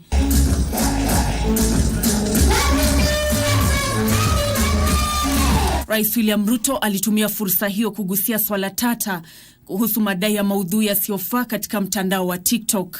I know we've had a conversation as a country around TikTok and some of the challenges that are in that space. And like we have moderation capacities of the other platforms, YouTube and Twitter, tomorrow morning we are having that conversation with the global CEO of TikTok so that we can agree on a mechanism to moderate content in their space so that we can reduce the content that is negative and leverage on the monetization that is benefiting a lot more people. Rais alisema kupiga marufuku mtandao huo humu nchini sio suluhu tosha kwa changamoto hilo, na akahimiza bunge kukadiria mswada utakaotoa mwongozo kuhusu swala hilo. I did have a conversation with Facebook last year, and they have now agreed to test with 25 of our creators beginning this month so that they can also unlock the potential of monetizing content in that space. We need to manage the negative effects, but we need to promote the positive effects that are making our artists, content creators, and many other people in that space to explore opportunities, make money. Wakati wa hafla hiyo, rais alitangaza kuwa serikali imeweka mikakati dhabiti kuangazia maslahi ya walimu, wakiwemo wale wanaofunza masomo ya sanaa. Your Excellency, I was a dramatist in my earlier years before you confused me into these difficult things of governing a country. And I confirm, because I was an adjudicator once, the standard of this festival is extremely high. And I really want to say the productions were apt. Your Excellency, 143 million has been. Tukichana na taarifa hiyo, mtazamaji, maafisa wa polisi watapokea nyongeza ya mshahara kufuatia utekelezaji wa awamu ya kwanza ya mpango wa kuongeza mishahara na marupurupu chini ya tume ya huduma ya kitaifa ya polisi. Mwenyekiti wa tume hiyo Eliud Kenothia amesema nyongeza hiyo italimbikizwa kuanzia tarehe mosi mwezi uliopita. Zaidi ya maafisa na raia wanaohudumu katika tume hiyo 1120 watapokea nyongeza ya kati ya shilingi 1000 na shilingi 1011. Tume ya huduma ya kitaifa ya polisi imetangaza nyongeza mshahara kwa maafisa wa polisi ambao watapokea kati ya shilingi 1000 na shilingi 9000, na pia raia wanaofanya kazi katika tume hiyo ambao watapokea nyongeza kati ya shilingi 2000 na shilingi 1011. In generality, none is going to expect less than 1,000 shilling increment going above. And some ranks that will be getting as much increment as a good figure. Maafisa wa polisi wanaopokea mshahara wa chini kabisa katika utaratibu mpya watalipwa kati ya shilingi 21,645 na shilingi 40,345 ikilinganishwa na kiwango cha sasa cha kati ya shilingi 20,390 na shilingi 38,975. Maafisa watakaopokea mshahara wa juu zaidi watalipwa kati ya shilingi 2,889 na shilingi 2,98,529. Na leo tukitoka hapa, we are going to implement this. We shall be running the payroll today. Na tungependa kuhakikishia maofisa wetu, we are going to burn midnight oil so that we run the payroll, and by the end of this week, by Friday, they have their salaries in the banks. Mwenyekiti wa tume hiyo Eliud Kenothia alisema hatua hiyo ni sehemu ya mpango wa awamu 3 wa nyongeza ya mshahara. In every 4 years cycle, there is a review of police salary for all public servants, of which police officers are among them. Kuhusu mashambulizi ya kigaidi katika kaunti ya Lamu, Inspector General wa polisi Jafet Koome aliahidi kwamba serikali itachukua hatua kabambe kuyakomesha. You get to somebody's farm, take away somebody's maize, you carry away somebody's crop. There's a decision we have made. Yes, whoever is doing that, atakiona.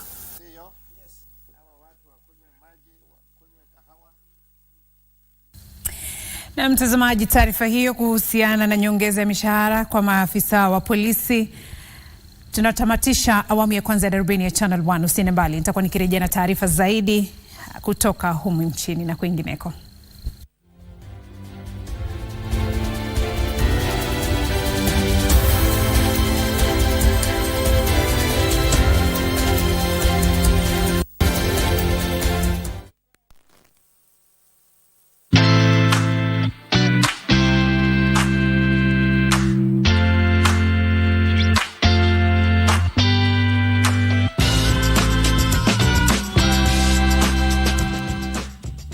The future is hands-on, and Sensei College is at the front line of technical institutes in Kenya, offering practical and skill-based courses accredited by all concerned bodies, TVETA, NTSA and NITA. Sensei College offers driving and plant operator, cosmetology, fashion and design, mechanics, hydroponics and irrigation, installation, building construction, hospitality, photography and video production, electrical and electronics repairs, and ICT courses. Get free plant operator training when you enroll for plant mechanics, free driving when you enroll for motor vehicle mechanics, and free riding when you enroll for motorcycle mechanics. The requirement is an ID only, with intakes every first week of the month. We have 2 campuses in Nakuru and Nairobi. We provide meals and accommodation. Sensei College. My skills, my future.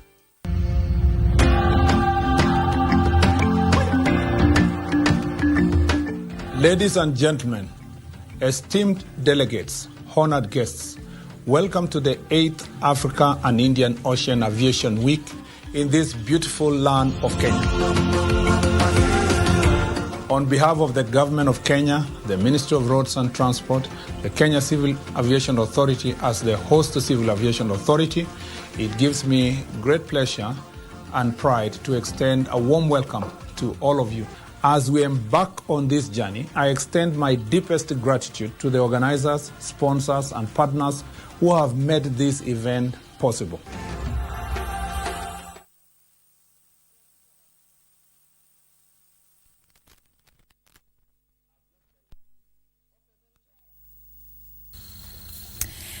Karibu tena mtazamaji, unaendelea kutazama Darubini ya Channel 1. Tuelekee katika kaunti ya Kiambu.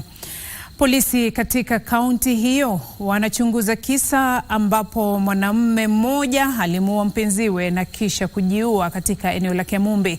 Kamanda wa polisi katika kaunti ya Kiambu, Mohamed Badel, amesema wawili hao waligombana kabla ya mwanamume huyo kumdunga kisu mpenziwe shingoni na kumuua papo hapo.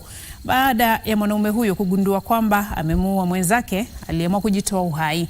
Maafisa wa polisi hata hivyo wanasema huenda mwanaume huyo wa miaka 49 na mpenziwe wa miaka 41 walikuwa wakitumia dawa za kulevya. Miili yao tayari imepelekwa katika chumba cha kuhifadhi maiti cha hospitali cha Chuo Kikuu cha Kenyatta kisubiri kufanyiwa upasuaji.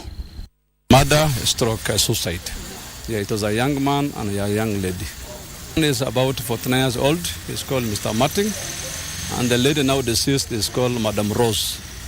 She is now 32 years old. Yeah, matter is still fresh. It was murder and also suicide. So we are still under investigations. We are to give you more details once we are done with our investigations. I don't want to prejudice our investigations as early as this. Yeah. And tell the public that we have, yes, you are right, we have so many cases of suicide.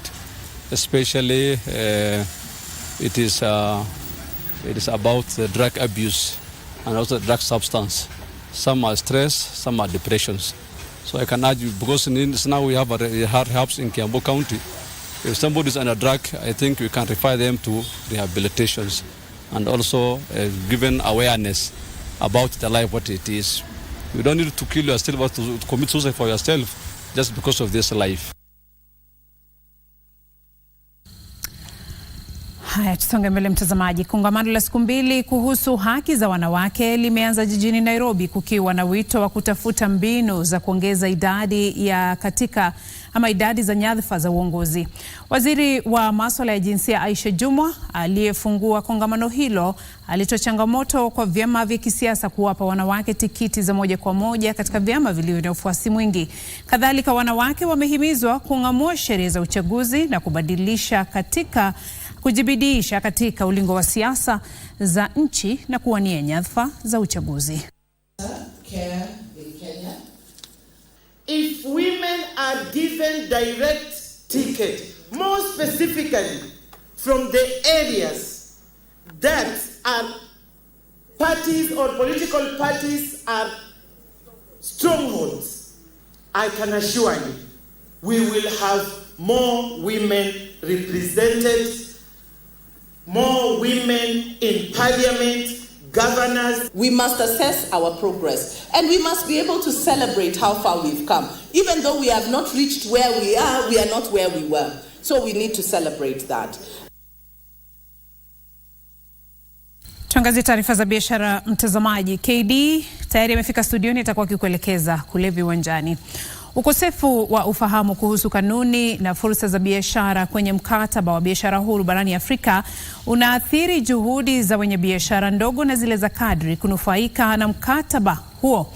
Akiongea kwenye uzinduzi wa warsha ya uhamasisho wa kina mama na wenye biashara ndogo na za kadri, mkurugenzi wa biashara ya kimataifa katika Wizara ya Biashara Oliver Konje alitoa wito wa ushauri kwa wadau wa sekta ya kibiashara na serikali za Kiafrika kuzingatia ushirikishi wa wenye biashara ndogo na za kadri katika kampeni ya kuimarisha biashara baina ya nchi za bara Afrika.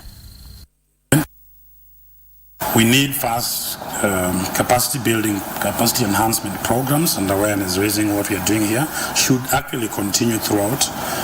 There's need also for an inclusive implementation of the CFTA through improved private sector engagement, including SMEs as well as women and youth in business. You want to get into the international business and you don't know what to do, we are there to guide you. You need contact of our officers in those countries, commercial attaches and commercial councillors in those areas. We are there to help you. Maybe you want to get to know something. All in all, as you get into international business, make sure that you put emphasis on signing contracts which are binding, so that when you do a business with somebody outside there, you can actually take that person to court. Na mtazamaji, baada ya hizo za biashara na kuelekeza upande ule mwingine wa studio, KD yuko standby na zile za sporti. KD, kazi kwako. Kweli kabisa Gatonye. Karibu sasa mtazamaji, tuelekee viwanjani kama kawaida. Wengi wananiita Karanja David ama ukipenda KD. Waziri wa michezo Bob Namwamba alifika mbele ya bunge la kitaifa kujibu maswali kuhusiana na maandalizi ya timu ya taifa ya wanariadha walemavu iliyoshiriki michezo ya Olimpiki maalum nchini Ujerumani mwezi Juni na kikosi cha Kenya kinachoshiriki mashindano ya dunia ya riadha jijini Budapest nchini Hungary. Waziri Namwamba alitakiwa kufika mbele ya bunge la kitaifa baada ya madai kuwa maandalizi ya timu hizo hayakuzingatia utaratibu unaofaa. Aidha, waziri pia alitakiwa kufafanua kuhusu migogoro ya shirikisho la uogeleaji humu nchini. Even if Mbunge wa Kipipiri Wanjiku Muhia alidokeza kuwa waziri wa michezo alizembea katika maandalizi ya kikosi cha Kenya kilichoshiriki michezo ya Olimpiki maalum nchini Ujerumani, huku gharama ya malazi ikilipwa na serikali ya Ujerumani. They went in different dates was purely because of late procurement of air ticket, indeed when the games had already commenced. Naibu spika wa bunge la kitaifa Gladys Bosch-Solei aliuliza swali, ni kwa nini vikosi vya Kenya vinavalia jezi za kiwango duni? Again, here are their pictures wearing fake Adidas. So unless you confirm and give us a letter and transmit it to the leader of majority showing and confirmation from Adidas saying these are original uniforms. Mbunge wa Ruaraka TJ Kajwang alitaka kujua kuhusu safari za waziri katika mataifa ya kigeni.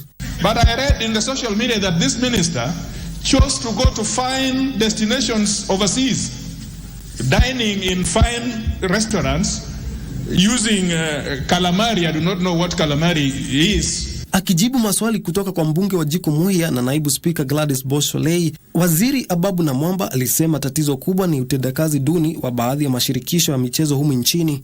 Ababu alisema kuna mipango ya kuhakikisha kuwa baadhi ya mashirikisho yanafanya uchunguzi vinavyotakikana. He also disclosed to this house that Her Excellency the Second Lady is also the patron of this team. And that's why she traveled with this team and she has been very supportive to this team. And indeed, through her, we had already received information that His Excellency the Deputy President wished to be the host of the reception for this team. Aidha, aliongeza kusema kuwa jezi zinazovaliwa na vikosi vya Kenya ni kutoka kwa kampuni ya Nike. Kuhusu mpango wa Talanta Hela, waziri Namwamba alisema lengo la mpango huo ni kukuza talanta katika maeneo ya mashinani. Aidha, Ababu alisema tayari mashindano ya Talanta Hela baina ya kaunti yanaendelea katika kaunti mbalimbali. Namwamba alisema mpango huo unahusisha fani mbalimbali, huku akisisitiza mpango huo unatekelezwa jinsi inavyofaa. Normally involve persons who are